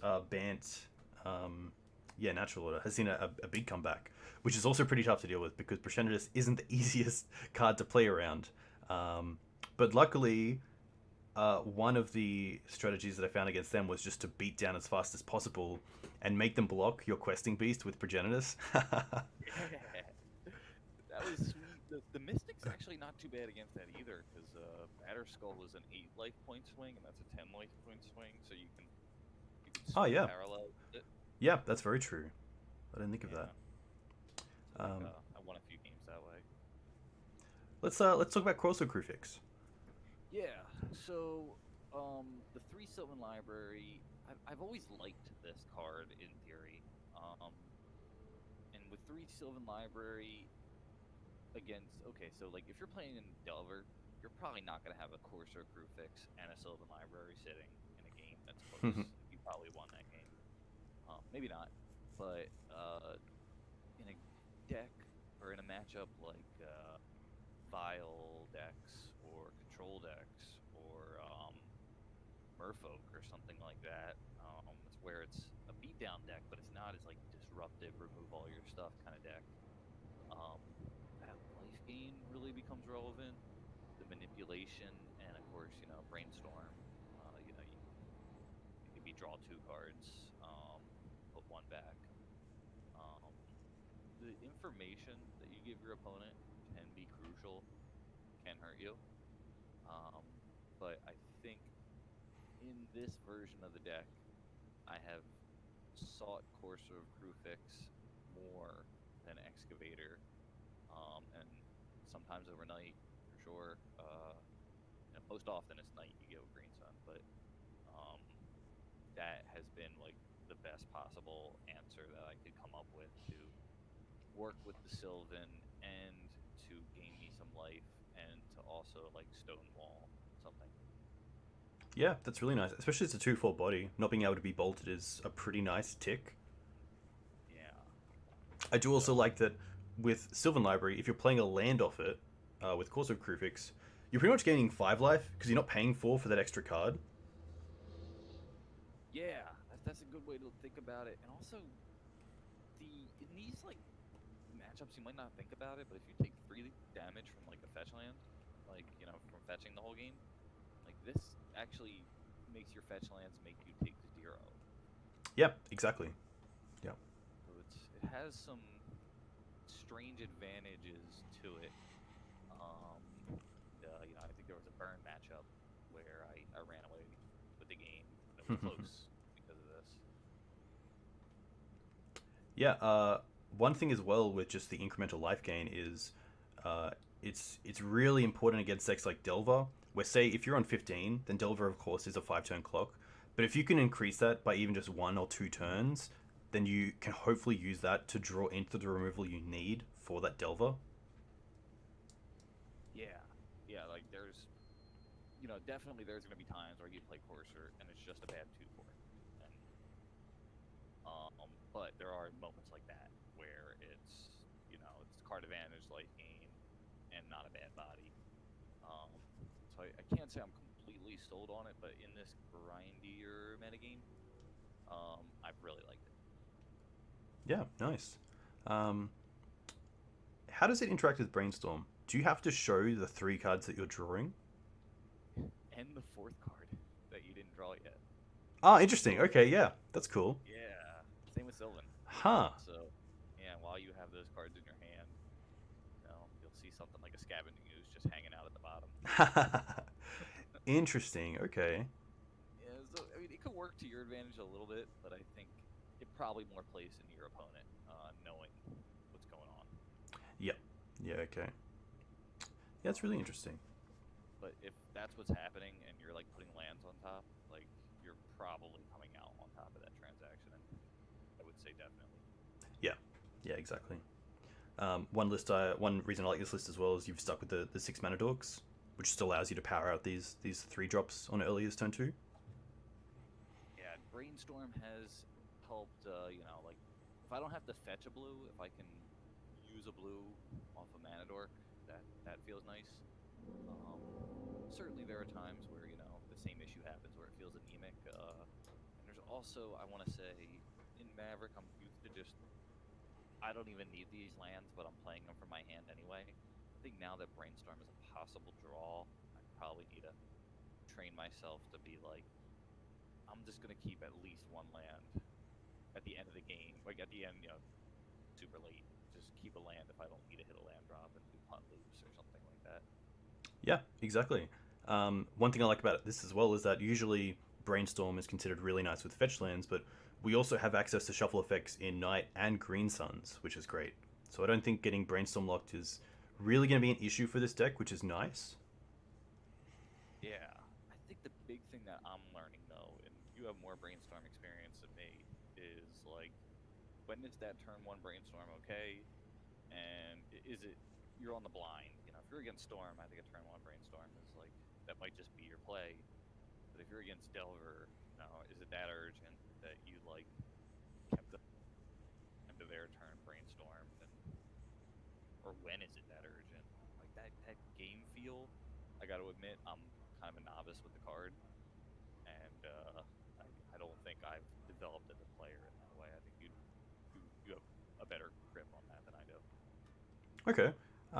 I guess one thing I like about this list in regards to Brainstorm is that you have Punishing Fire and Oko to make sure that the majority of games go long. And obviously, as a game goes longer, the brainstorms only get better. So if you can brainstorm when you really know what you need, not just what you want, that's when brainstorm's really nice. And in this deck, there's also some kind of cool flexes where you can brainstorm a Galactique back into the deck to then Green Suns for it. If you want to make sure that if your opponent has a counterspell, that the Green Suns gets countered and the Galactique doesn't. That's interesting. Yeah, I think I missed the Stoneforge Mystic tech probably the most with the brainstorm, but there are some Green Sun Zenith things too, and maybe Bog or something silly. Or you don't want it in your hand, you want an instant speed Bog. This guy, always in the opening, or the first card you draw. Yeah, yeah. I think that there's definitely some exploration here, and I think that this goes to I want to say a graph kind of curve that I wanted to discuss. So like, imagine if you played like mono green, right? You have all this safety in your mana, but you don't have the power level, and then you splash white, and you get this like worthy jump in power level, even though your mana is a little more compromised. That curve is going to show that like the green white deck is going to be more successful because the trade off for mana is like worthy for the power level you get in playing another color. And then I think it's pretty well accepted at this point that you want to splash a third color, and now your power level goes up, but your mana level, how good your mana base is, goes down. Even in something like Abzan or Bant. I think Bant has the best mana because Noble produces blue. Yeah, very true. And I think this deck is a concession to, yet again, the blue is so good that you're worth screwing yourself over on mana so that you can play these cards that are clearly too good. Yeah, I like that a lot. I when I played the list that we just looked at before, I didn't have any mana issues, which is really nice because the mana accelerants just helps so much with making sure I always had access to the colors that I needed. There was one game I was cracking up where you're like, if he wastes his Savannah, I'm screwed, but he's too worried about the Dryad Arbor and Jitte that I'm okay. Yeah, which is really interesting because I don't think they use the Wasteland for a good 5 turns. So for those of you who are unaware, I had a Dryad Arbor out and also a Jitte, which I could attack with. But my opponent, I also had a Savannah out being my only white source. And so they weren't going to Wasteland the Savannah because they wanted to keep the Dryad Arbor from attacking. But for so long, they didn't Wasteland either of them. And I was able to just use them both for mana every turn, which was just pretty funny. But yeah, it was like, it's like, imagine how good Gataxia Probe is. Like, if that guy could just look at your hand and go like, oh, yeah. game over. Yeah, exactly. They didn't know. Yeah. But yeah, I think the ability to play 4 colors in this, we're not playing something like Mox Diamond, so the next best thing is, of course, mana accelerants in creatures. Yeah. And I think the other thing I wanted to talk about too is I think a Leovold version of Maverick, if you're gonna go by the same theory that Oko is that good and Abrupt Decay is that good and Plague Engineer is that good, you know, maybe there is a cool Leovold version of the deck that's worth brewing with a similar concept and probably a better mana because it won't have the Punishing Fire Crows. Yeah, that's fair enough. I'm a huge fan of Leovold. I usually play it and take the mana base into consideration, but I have seen lists that run it without running a black source and just rely on Green Suns and your mana dorks in Birds of Paradise, which is pretty interesting. Wow. Um, Okay. but I think if you took this mana base and tweaked it for, like Taiga obviously and Plateau, Scrub and, the Groves. Vial, and then Groves are maybe some cool lands like Beads or the Black White Canopy or no, you're smart, you know, those are the kind of things that like I'm sold on this, and I get like maybe so much time to play, and I don't even own the Black Duels in MTGO. At least I know them in real life, but um, that's something I was considering. Like, could you, if this actually works and I'm winning enough, is it worth it to go like, let's see how an Abrupt Decay version of this? Yeah, I think you definitely could. And Leovold is just so good that I think it's worth trying to not build around, but definitely put into your deck to make sure you can cast it and find it pretty early on. Leovold's just one of those cards where you know that, and this is actually pretty funny because I think the first time I played with it, I knew that I was going to get a card back based on how my opponent removed it, no matter what. And then my opponent untapped and played Council's Judgment. The one card that I just would not get a card of, and I was like, oh no. But yeah, usually it's a powerhouse. It can really shut down a lot of decks in regards to how well they can even just form a new hand to beat Maverick when they thought we might have been on something else. Yeah, I think that card has legs, and I think kind of like Kloyths or Courser or something. It might be one of those cards where you're like, I often choose Knight, but Leovold's better right now. Yeah, definitely. One quick thing with Meddling Mage: are there many decks where you think Meddling Mage just wins the game on the spot? Omniscience, yeah. Okay. If you just name Show and Tell, they have outs. If they have open green mana, I probably won't even attack because of the Ice Fang. yeah. Yeah. They have few. Green does not have many ways to kill a creature, and if you have Rebs for the blue removal that they have, the bounce spells. Yep. Um, that and I've named Hogak, and it's been good. I can't say it's been like Interesting.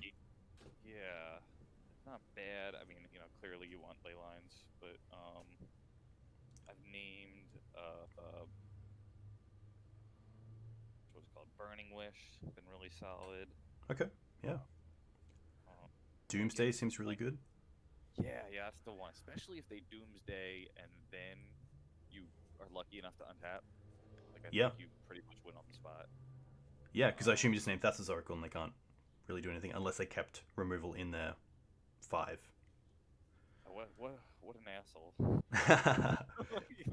they knew, Exactly. I've definitely been having a rough time against Doomsday. I played against an opponent who, in game 2, I think they just went turn 1 Ritual Doomsday, and their pile was just 4 lands and Thassa's Oracle because they knew I couldn't beat them before they drew into the Thassa's Oracle. It was 2 fetches and 2 lands. Rough. Yeah. Oh man. That was a pretty big feel bad. Because I'm here just building out my board, like, turn 2 Knight. Go! It's a 2-2. Yeah, you don't have like the natural order, or the 2020 might not even be fast enough if you had it. Yeah, exactly. That matchup's rough, but yeah, I wouldn't. Sometimes you have to name Doomsday, but if the game prolongs, they'll probably have an answer for it eventually. They'll probably, Teferi impact your hand and then Doomsday Yeah. or something. Yeah. Yeah, that's very true.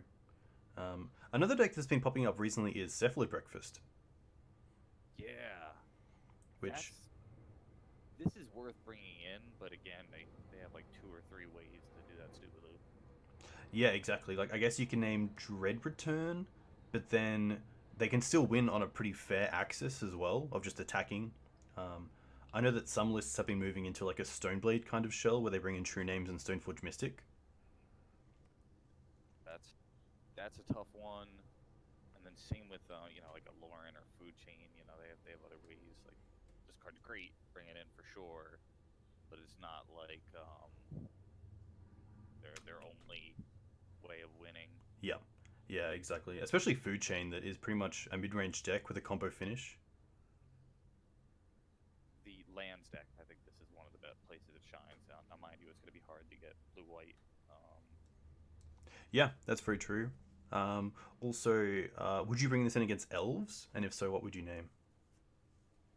Yes, I do. It's mostly because I don't have much to bring in. I'm kind of if I had like Fiery Justice or something, I probably wouldn't lose so often. But yeah, the so most of the time it's probably just going to be Gaddock Teeg, in the sense that you name Natural Order. But Glimpse of Nature is the other good one. Yeah. If you have a Gaddock Teeg out, you might just name Abrupt Decay. Yep. Yep. I like that. My mom at that point. It's good, but it's a meta call. If you're expecting the Allure Food Chain Omniscience meta, um, great. If it's not that kind of meta, oh, also Dark Depths. If you name Crop Rotation or Not of This Earth or Not of this world. Not of This World, yeah, I like Not of this earth. I'm gonna start referring to it as that because that is actually very cool. This Earth, Yep. different Earth. Yeah, I didn't even know what that card was for a while, but eventually I got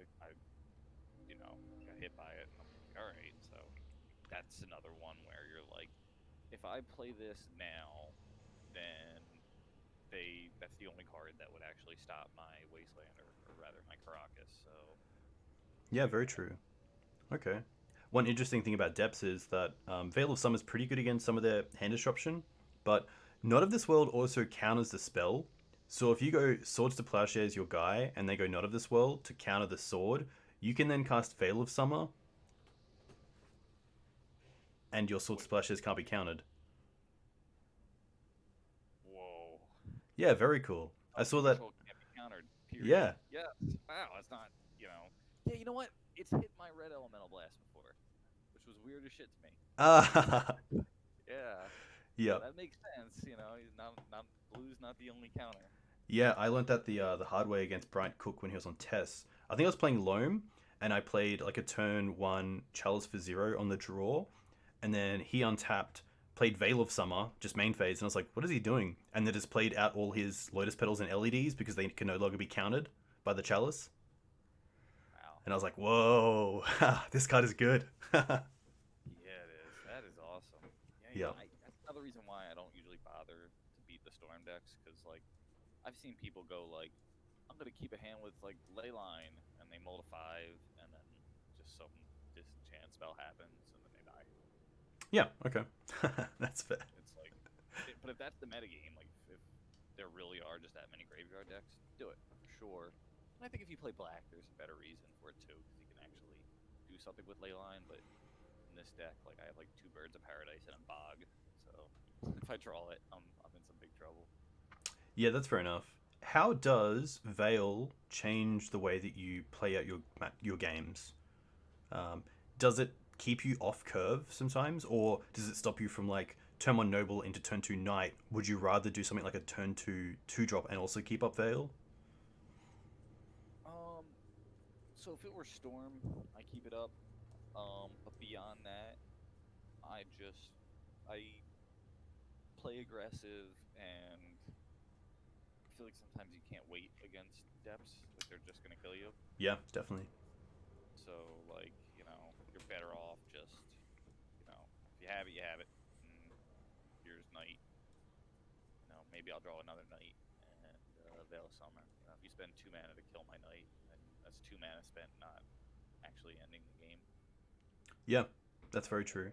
Because sometimes against some Delver variants, I might bring it in if I want to make sure that my stuff can't be countered. But I'm not going to go turn 1 Noble into turn 2 not cast Night, so I can cast a turn 3 with Veil up. But Yeah. there are times where it does work out okay, because just in the later game we have access to multiple pieces of mana. Yeah, for sure. And I think against like Snoko that runs Abrupt Decay and like Fatal Push and stuff, there may be some you keep a rather anemic hand. Like Yeah. I don't want to play Oko into Abrupt Decay right now, or Force of Will. I have like 2-3 lands in my hand. Yeah. Yeah, I hate not playing around Veil. It never feels great. So I think that there's situations. I think if eventually we pivot, there were some things in Discord that people asked. Do you Oh, want to get cool. into that later? Yeah, definitely. I have those. So someone named Skiz asked which silver bullets are worth it at the moment. And they referenced Hexdrinker, Kloyths, Questing Beast, Tracker, Gaddock T, Collector Oof, Thalia's in the main board, Mirroring Crusader, and I think the main ones right now is I think Oof, awesome if you can run it main and you're not running a Mystic package for sure. Thalia, if you're not playing Punishing Fire, it's definitely probably belongs in your main deck. Teague, I'm a little divided on. I think I'm playing it because of I don't want to say stubbornness, but I don't know what else I would do to beat a combo deck with this list. Yeah, that's fair enough. It's interesting how much Collector Oof has kind of pushed it out for a lot of people from the main deck, so that people just rely on Collector Oof combo and then Gaddock Teague for the side if they really need it. But especially in this list where you're not running the Thalias, it's probably nice to have both of these in the main deck against combo.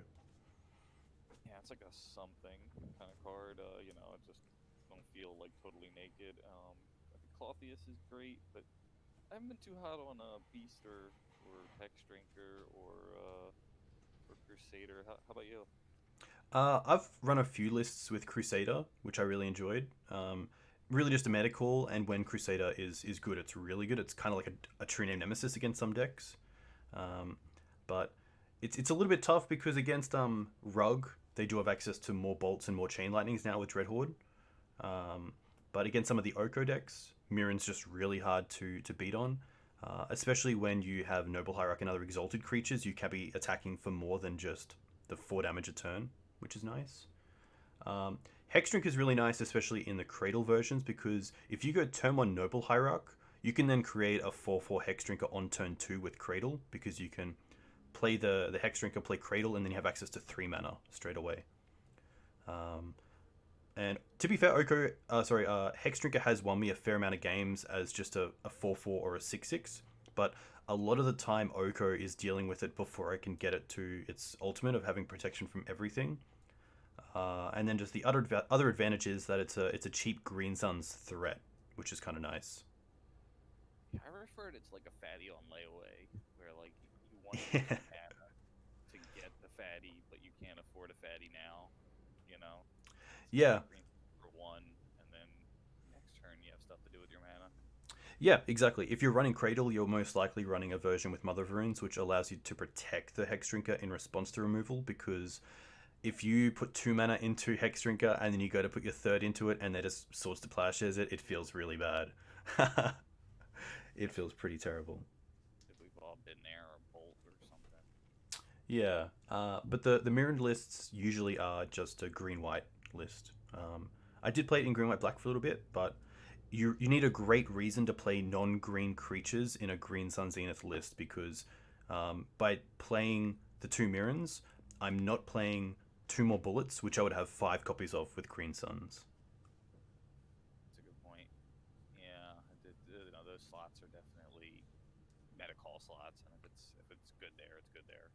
Yeah, exactly. If I was a player who didn't like the 3rd Sylvan Library, I'd probably play Tireless Tracker, because it's a great way to draw cards. And it's also a great creature to be elked because it keeps the +1/+1 counters. That's a good point. My beef with Tracker historically, as somebody who doesn't run Gaea's Cradle, has been the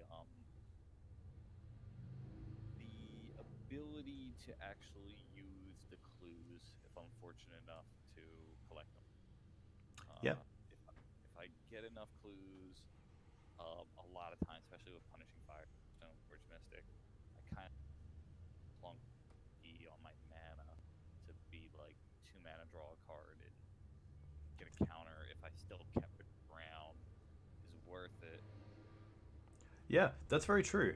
Because actually thinking of it, I reckon there's a few games where I've had Tracker in play and a few clues, and I've won the game without using the clues.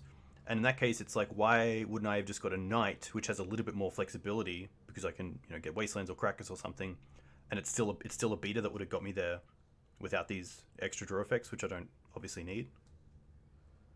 Yeah, it's like I think without exploration in your deck, it's definitely harder to do that with your mana. Yeah. Okay. Um, One also little thing is, of course, that clues can't be cracked when Oof is in play. Yeah, good point. That's a new addition, but yeah, that's true.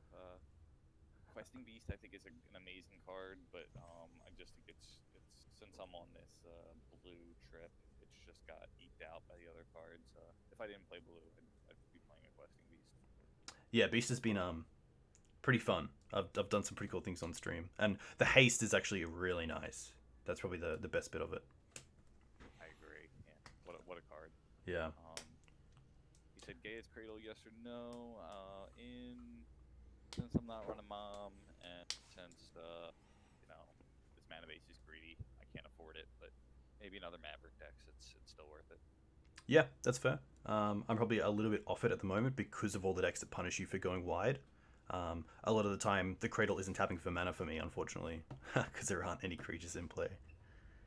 Yeah, it's a bummer in this Delver meta. Yeah.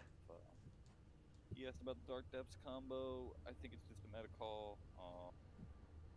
There's mid-range combo around like Elves or Lauren or Food Chain or that silly Karn deck, even Goblins, I like it. But overall, at the moment, I just untapping with Knight twice and isn't common. And if it is, I'm probably doing well enough. Yeah, very true. I don't think there's been. I think when I played it, there wasn't too many matches where I won because of the depths. But I know there's a lot of players who have been having success with it recently as just kind of a backdoor win, which is great. But I think you just need to also take into consideration your mana base and how much impact the 2 colorless sources make it. I guess one thing as well is that Dark Depths isn't a land, so don't treat it as a land slot. Treat it as a spell because it doesn't tap for mana. Exactly. Yeah. And I even just throw the Thespian stage in on top of it, and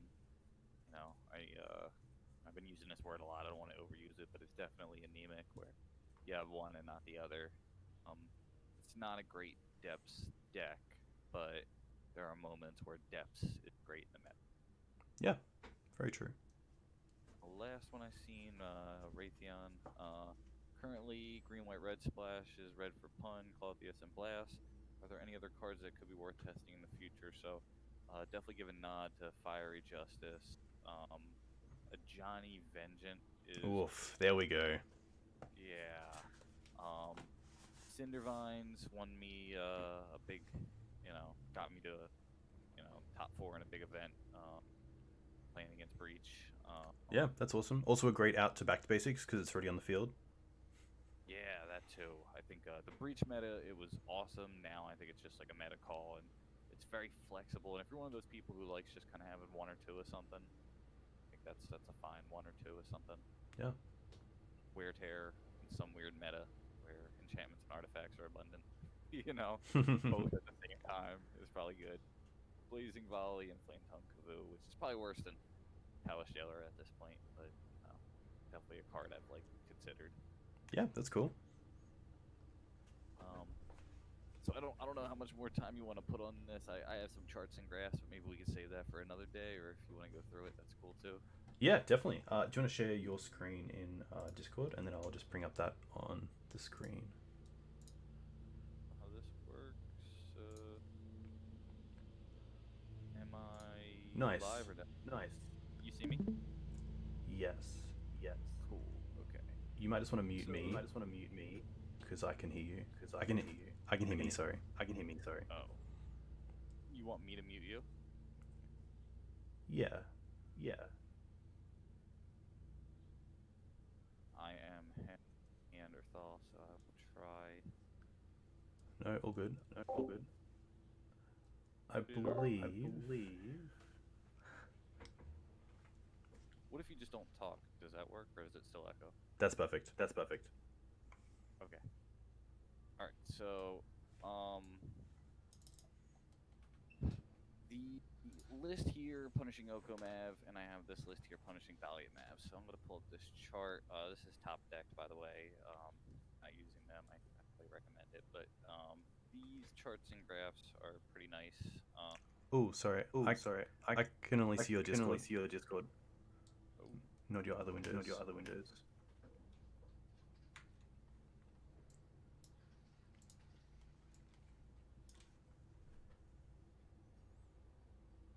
about now. Just signing in. Yeah, cool. Here we go. Okay. So, Nice. this here, you know, in this list, this was the normal version. And when I say normal, non-blue, you can see a healthier mana base, but it talks about, you know, I have 13 white sources. It's including the fetches, 13 red sources, 3 devoid sources, and 7 green sources. So I want you to remember that number here, and then when I look at this one, you can see I'm adding the blue, and there's 1 less white source. The red sources are the same, and the green sources, I think, are the same. So 17 includes Dryad Arbor, and this is why it's relevant. Here is Hyper Geometric Calculator. What I did was I wanted to see what were the chances that if I ran a blue source, that I would have the blue source. So my deck size is 60. I'm running 9 blue sources, right here. And this is including fetches, and not including Noble Hierarch. I draw 7, and what are the chances that I have 1? You click calculate. So the chances are of me having 1 or more is 71%. So I feel pretty good about having the chance to fetch for a blue source in my opener. And of course, if I went to turn 2, let's just say, it goes up higher, 9. I think I actually read that wrong, but The deck size would be smaller. Yeah, shoot. Is this really the way to do it then?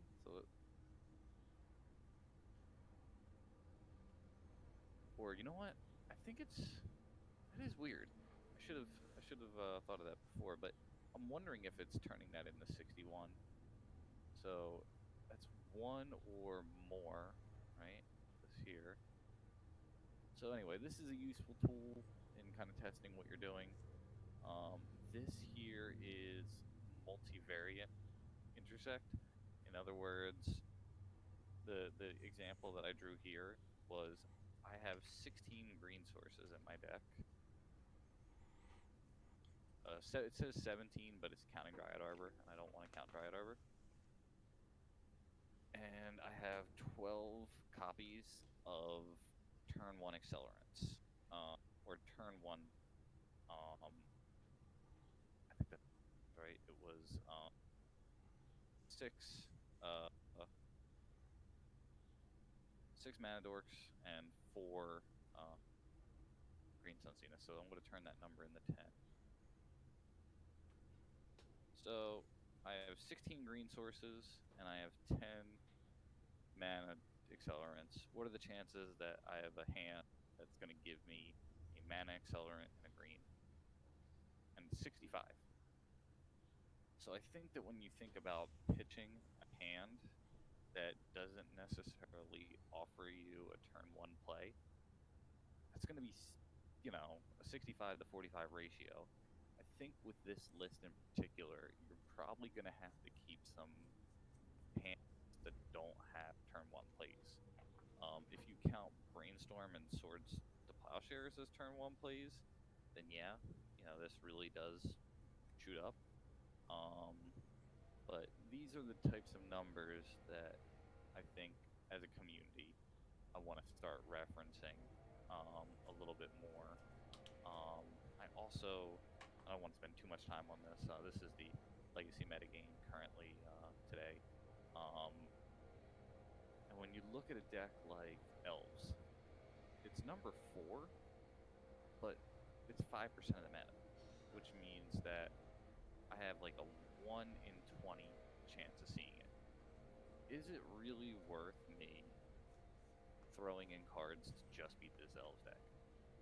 This graveyard deck, Togak, 3.96, and then we'll add lands as well as like another graveyard deck, right?